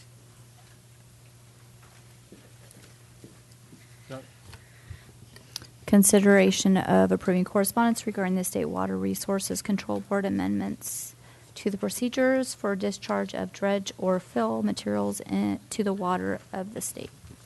Good morning, Liz Peterson, County Administrator's Office. I am here to discuss the State Water Resources Control Board's consideration of adopting amendments to their procedures for discharges of dredged. Peterson, Yes, I'm sorry, I don't mean to ma'am. interrupt you, but procedurally, I want the record to reflect that we have reconvened as the Board of Supervisors. Sorry for the interruption. Yep, no problem. So, again, we're here to discuss the procedures for discharges of dredged or fill materials to waters of the state. That sounds like a mouthful and maybe something that wouldn't necessarily be relevant to us. But this is the state's, you could say, response to the waters of the U.S. And so that's really what this is. On July 21st, 2017, the State Water Resources Control Board released amendments to these procedures. Essentially, you could say cracking down or providing additional regulation and permitting requirements to waters of the state. So additional jurisdictional authority over wetlands, small streams, creeks, greater share of California's vernal pools, including things like ditches, culverts, which is why it's relevant here to us at the county. There is a broad group of stakeholders, very broad, as you'll see in the coalition letter that's attached to your board packet. Led kind of by RCRC, the California Farm Bureau, Association of California Water Agencies, AQUA, California Building Industry, and many, many others have gotten together to discuss the main concerns that they have with this waters of the state, you could call it. Mainly the issue is that they want to see some harmony. That's the word of the day, I suppose. Harmony of the waters of the state versus waters of the U.S. and what would be regulated as far as a wetland, what the definition of a wetland is. And so that coalition letter that's attached to the packet in great detail kind of lays that out and then lays out suggestions for what they would like to see changes, again, as far as harmonizing definitions, making onerous permitting requirements, minimizing onerous permitting requirements, things like that to counties and private landowners. So the comment period, unfortunately, ended yesterday for this, but we did discuss this in the Water Policy Committee meeting in August, and that committee suggested or recommended that your board comment on this issue because of various timeline issues. Supervisor Rotifer, as an individual supervisor, signed on the coalition letter. But I felt like, or we felt like, the committee felt like, that this would still be a opportunity for your board to sign kind of after the fact in support of the coalition letter. So that small letter attached for your consideration is just confirming that you agree with what the coalition put together, the recommendations that they put together. They are working with the state board on this, and our water consultant, John Mills, suggested that this would be the most effective way for your board to see some changes to this waters of the state procedures. Thank you. Are there any board questions, comments? Is there any public comment? Seeing none, I'll bring it back. Supervisor Rotifer. Madam Chair, when it was the waters of the United States, it was broadly opposed by virtually every association of local jurisdictions across the country. It has been sued and was granted a temporary injunction pending a result of the lawsuit. It was a bad idea at the national level. It's a bad idea at the state level, and Mr. Mills has been working very hard behind the scenes with other members of this coalition. As Liz stated, I did sign a letter out on Friday, and I would recommend, and in fact I'll make the motion, that we approve this letter going forward to piggyback on the letter I signed on Friday. Second. A motion from Supervisor Rotifer, a second from Supervisor Hanfeld. All those in favor? Aye. Any opposed? Motion carries 5-0. Madam Chair? Yes. Can I ask if we could take 9 before we break for your 11 o'clock so David and his staff can get back to work? I'm looking for board consensus. So will the clerk please read item 9? Consideration of adopting a resolution amending fiscal year 2017-18 adopted budget for the County of Tuolumne to incorporate the list of projects funded by Senate Bill 1, the Road Repair and Accountability Act.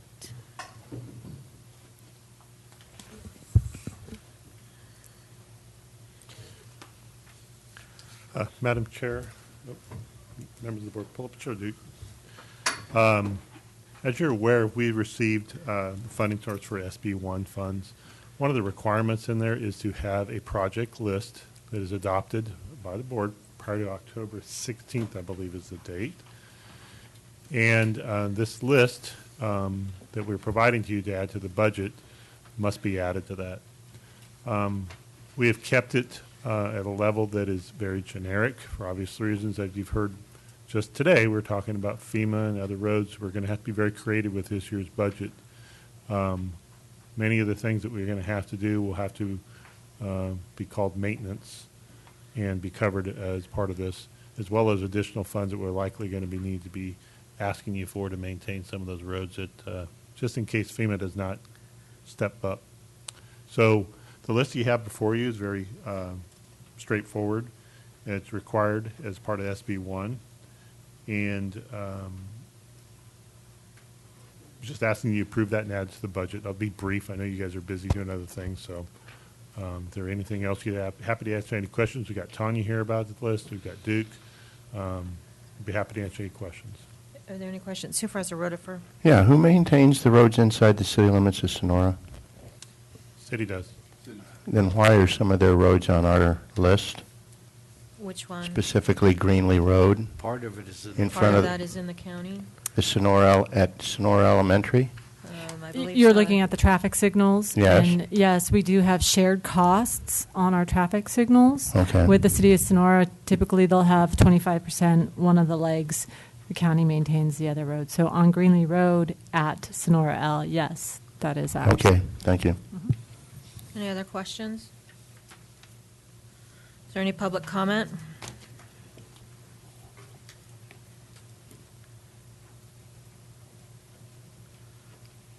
I'll just clarify for Supervisor Rotifer that Matt Hawkins told me if you drive from Mono Way up to Lyons Road on Greenlee, you go in and out of the city of Sonora 5 times. I know it's a couple times. I'm not sure if it's 5 times, but I know it is. There are a couple of points there. All right. We have a. Yes, I'd move that we approve the attached resolution modifying year 2017-18 adopted budget by adding SB1 projects. Second. I have a motion from Supervisor Gray, a second from Supervisor Hanfeld. All those in favor? Aye. Any opposed? Motion carries 5-0. Thank you. Thank you. Will the clerk please read our 11 a.m. appointment? Consider, it's a public hearing, it's closed session, Public Employee Performance Evaluation, Authority Government Code Site 54957B1, and the title is Chief Probation Officer. Do we anticipate reporting anything out? Is there any public comment?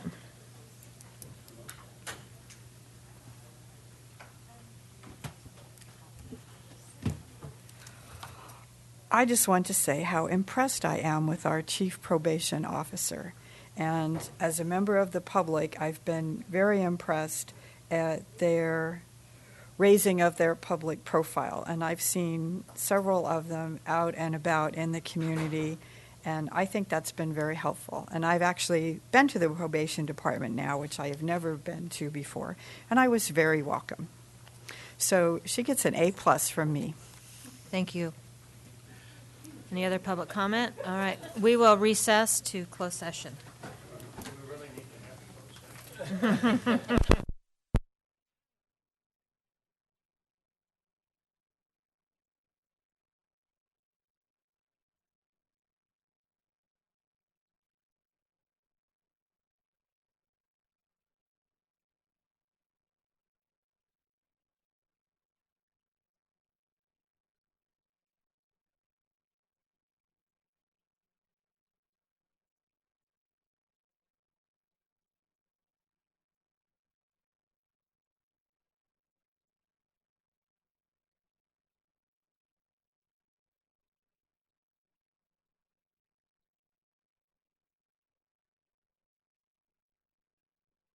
Oh, you got on its own, right into your neighbor's lot, and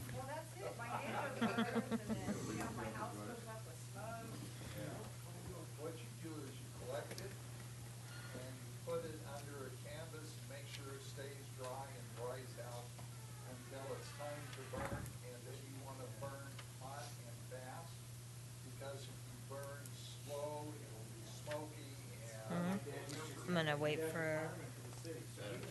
Yes. I had 12 votes. And I think the person that you're meeting with will concur that they can delay that for 15 minutes. I thought I'd point that out. Thank you. We don't care. I think that, given, in this case, they'll be okay. you're excused. All right, we are going to reconvene the Board of Supervisors meeting. We have nothing to report out from closed session. Will the clerk please read item 8A? This is consideration of approving correspondence to the Pacific Forest and Watershed Land Stewardship Council requesting they delay consideration of the Lyons Reservoir Land Conservation and Conveyance Plan. Ms. Peterson. Good morning. Liz Peterson, County Administrator's Office. Good morning, Supervisors. This was an item that came to us kind of, I don't know, on an emergency, you could say. The main Tuolumne Canal, which you may be familiar with, is owned by Pacific Gas and Electric Company, and it is used by the Tuolumne Utilities District as their kind of main conveyance of their water from Lyons Reservoir down to their ditch system in Twain-Harte, down to Columbia, throughout the whole county. There has, as you are probably aware, this main Tuolumne Canal is in heavily forested areas in the South Fork of the Stanislaus River. It is made of wood primarily, and as we have discussed many times here, it is vulnerable to various things like storm damage, wildfires, to name a few. TUD recognizes that vulnerability and has discussed applying for some pre-disaster mitigation funding, grant funding, with Cal OES, applying to FEMA for that funding to establish or begin the process of establishing a more secure conveyance. What that would mean is some form of pipeline or tunnel for those couple miles of the main Tuolumne Canal currently. What that would require is use of the land that's around the main Tuolumne Canal that at this point is under the Lyons Reservoir Land Conservation and Conveyance Plan, which is a conservation easement.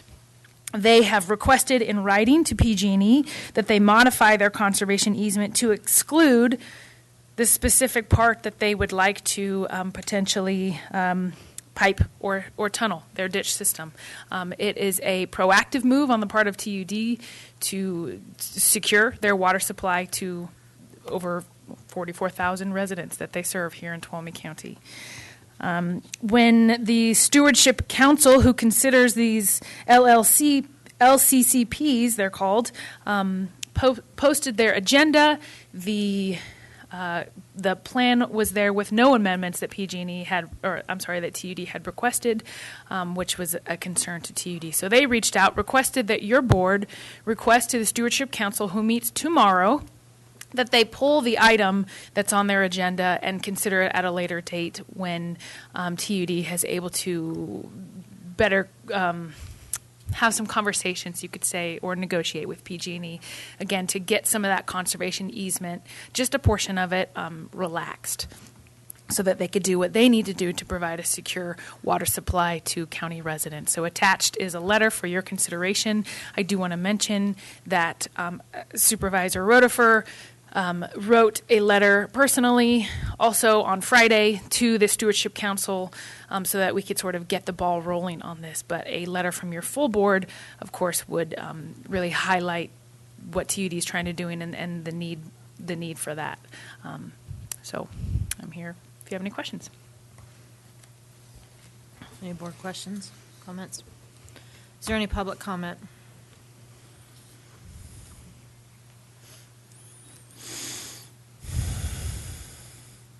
I'd like to know why we're doing this on behalf of TUD and why you're being their lapdog, and where the hell are they?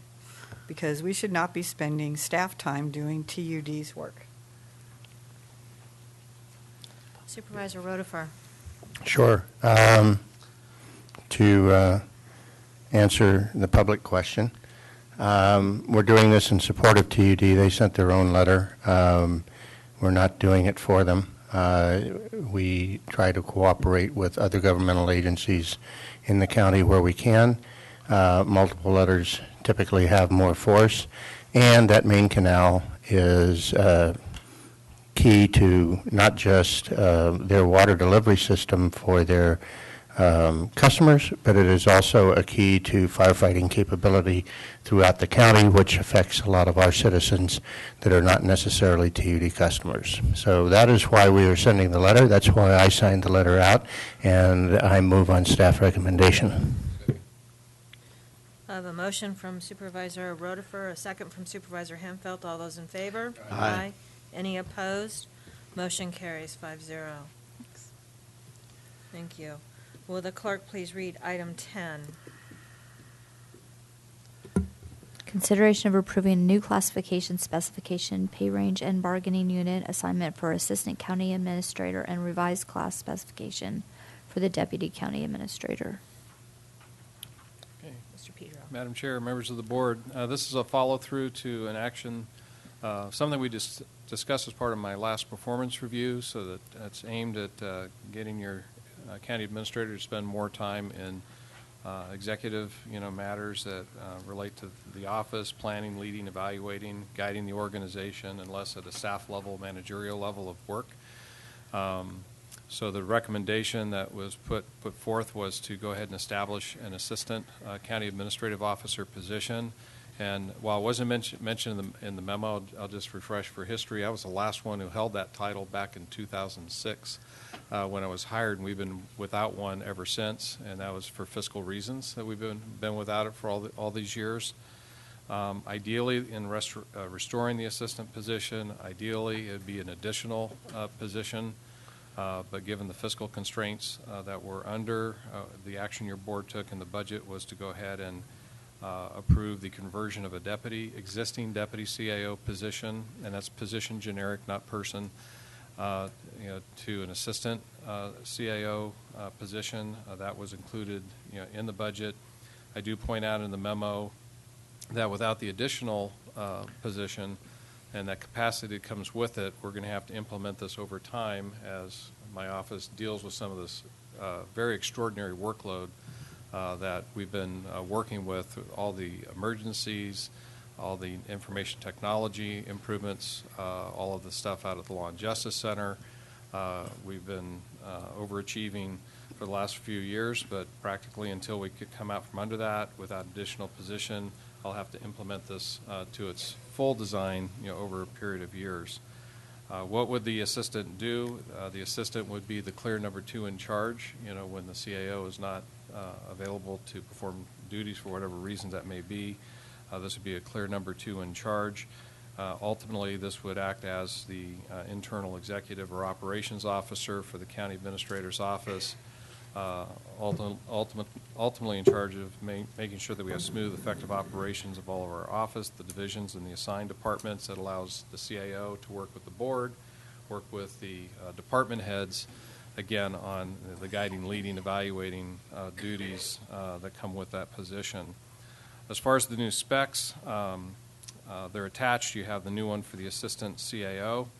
The one thing that's notable in there is that it does call for the position to serve at the pleasure of the county administrative officer.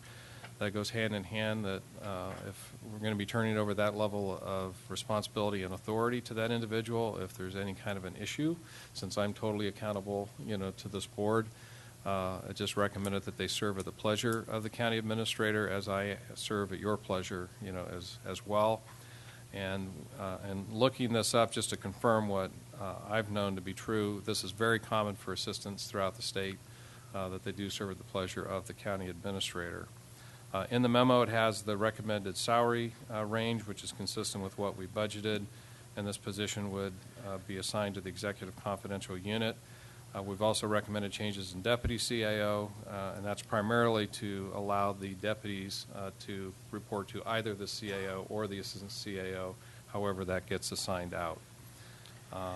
So with that, it's recommended your board approve the new class specs, pay range, and bargaining unit assignment for CAO and revised class spec for deputy CAO. Are there any questions? Is there any public comment? Wait, I'm going to bring it back.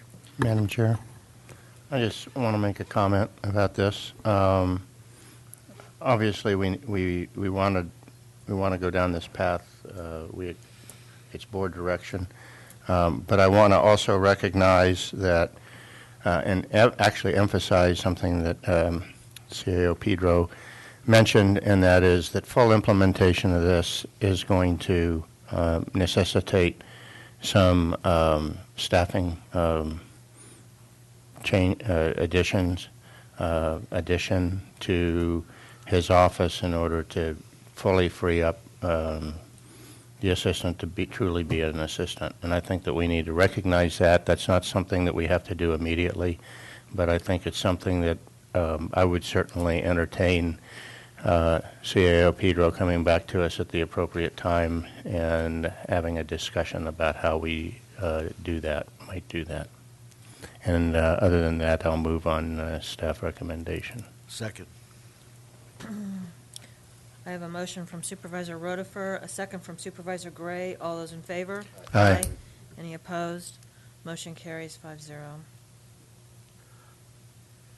Will the clerk please read item 11? This is a second reading of an ordinance amending Section 2.52.010 of the Tuolumne County Ordinance Code, increasing the salaries of the members of the Board of Supervisors.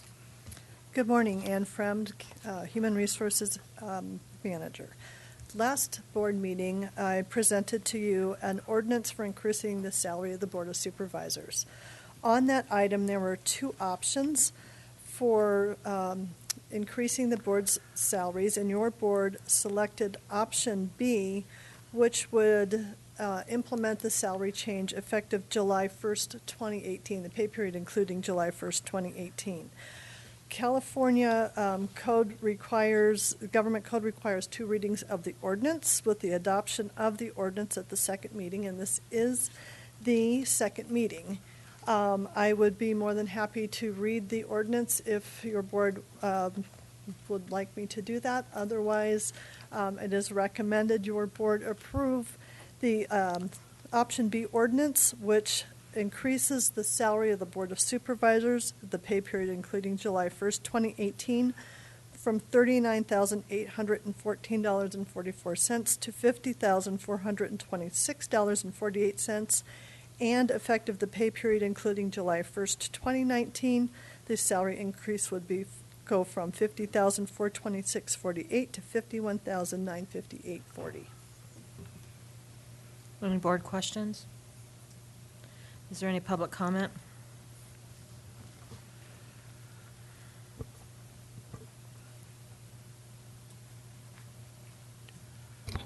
I have been just stunned at how vilified you've been in many places over this decision.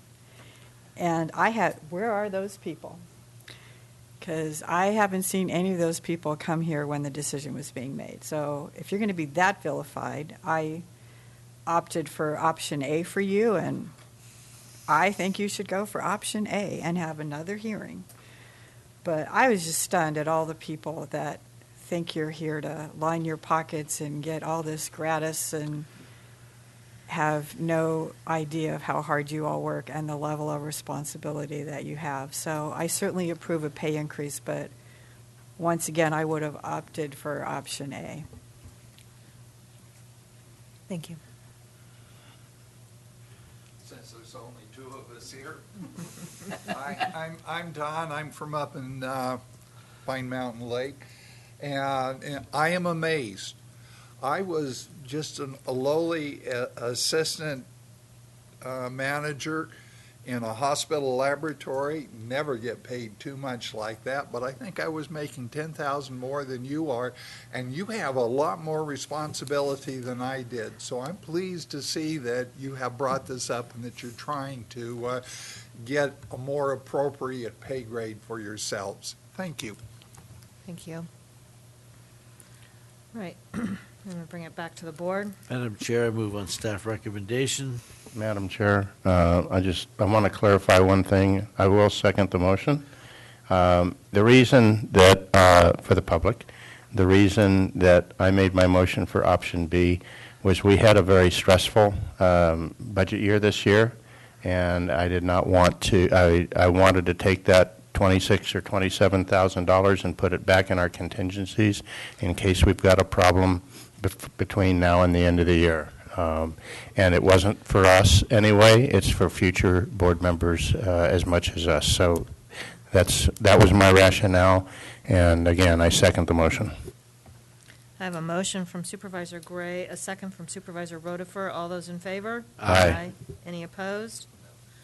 Motion carries 4-4, 1 against. Will the clerk please read item 12? Consideration of approving the modifications to the fiscal year 2017-18 adopted budget for the County of Tuolumne by increasing the board member salary in the amount of $26,220 and increasing the contingencies by the same amount. Okay, Madam It's Chair, actually decreasing the board member salary. Sorry about that. That's right. So, Madam Chair, this is very direct. There was $26,220 that were included in the adopted budget. In the event you'd chosen option A, you did not. I believe it was understood at the time if you did not, and you went with option B as you have, that'd be another $26,220 that you could take out of the board budget and put into your county contingencies. And that's the recommended action, is that you decrease the board salaries and increase contingencies by $26,220. That's a 4/5 vote to do that. Just clarification, we're not decreasing our current salaries, we're decreasing the budget line. The budget line, yes, sir. And they're Right. yeah. Thank you. Are there any other questions? Is there any public comment? Right, I'm going to bring this back. Move on staff recommendation. Second. I have a motion from Supervisor Gray, a second from Supervisor Rotifer. All those in favor? Aye. Any opposed? Motion carries 5-0. Item 13. Reports. All right, I will start to my right. Mr. Pedro? Just two quick reminders. September 29th is your Employee Appreciation Barbecue, the annual barbecue. It's always, I know the employees really appreciate it when board members can attend and be part of that festivity. And the other, which you may or may not have known, that Kennedy Meadows is celebrating their 100th year anniversary on September 30th. So be there or be square. That's it. Supervisor Hanfield. Well, first of all, I want to apologize to the county employees. I'm going to be at RCRC board meeting, and I don't believe it's possible to get back on the 29th, but happy birthday to you. And two things. One, I attended the NACO WIR Pilt Fly-In in Washington after the last board meeting. We were there to promote Pilt, SRS, and healthy forests. Very well organized session. Meetings all day. I can't tell you how many congressmen and senators I both either met or their staff, but it was all day long. At lunch we had 4 of them there. My group even met with Speaker Ryan's office and Minority Leader Pelosi's office. In general, I would tell you that Pilt is looked on very favorably, and I think that's going to happen. We're reminded of the SRS was 2 years behind. There is a lot of positive speculation that and healthy forests are going to get combined in another bill and get passed. I'm not as optimistic about SRS, but more optimistic than I was when I went. So I don't know what's going to happen there exactly, but Congress hasn't been real successful in getting a lot of work done. Anyway, and we also met with the Department of the Interior, and that was very fruitful. Things are changing in Washington. It just takes time for it to filter down to the troops who are on the ground making things happen. And I'm confident, at least in Zinke's organization, there will be a change there. Finally, I need to tell you that in the state legislature, SB 649 passed. It's a broadband bill, and that's the one that puts these repeaters on public infrastructure without the county having any control. It got through to the governor's desk. I personally wrote a letter to the governor asking him to veto that bill. I did that on Friday. So that's it. No report.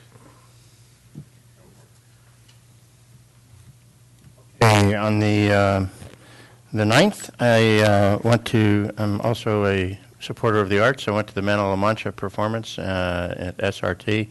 Highly recommend that. And then a couple days later, I went to the Columbia Art Show. I have met with the Realty Association, and then as your representative, one of your representatives, to ATCA on yesterday, as a matter of fact.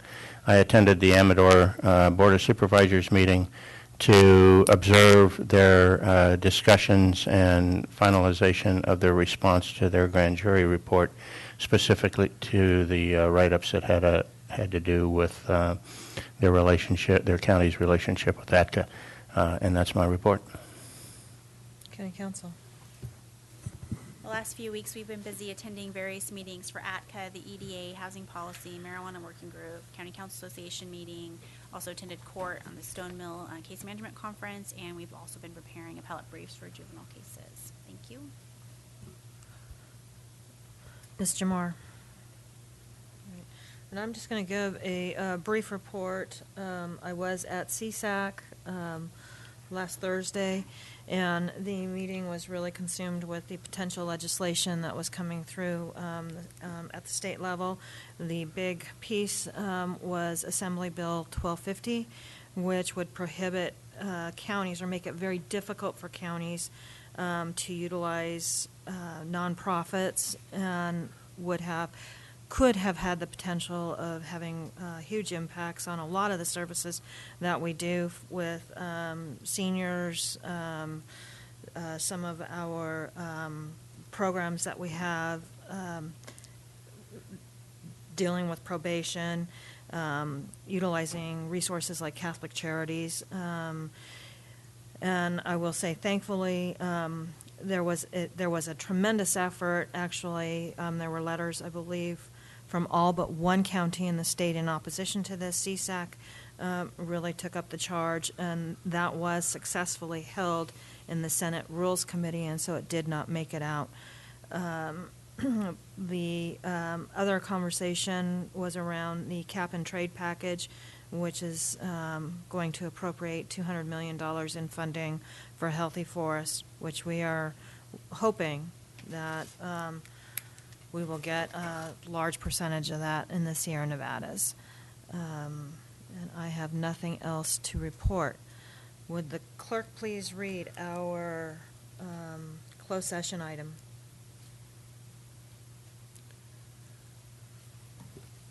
Closed session, public employee appointment, Authority Government Code Section 54957B1, and the title is Health Officer.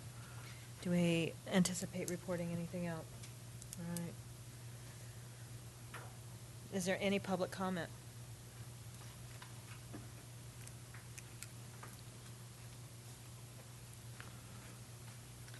I think we need someone with some charisma and personality and some social skills out in the public. Because I liked Liza, but she wasn't comfortable in the public. And Todd Stolp was so effective. So that would be my recommendation if you hire someone, please. Thank you. Any other public comment? All right, we will adjourn to closed session.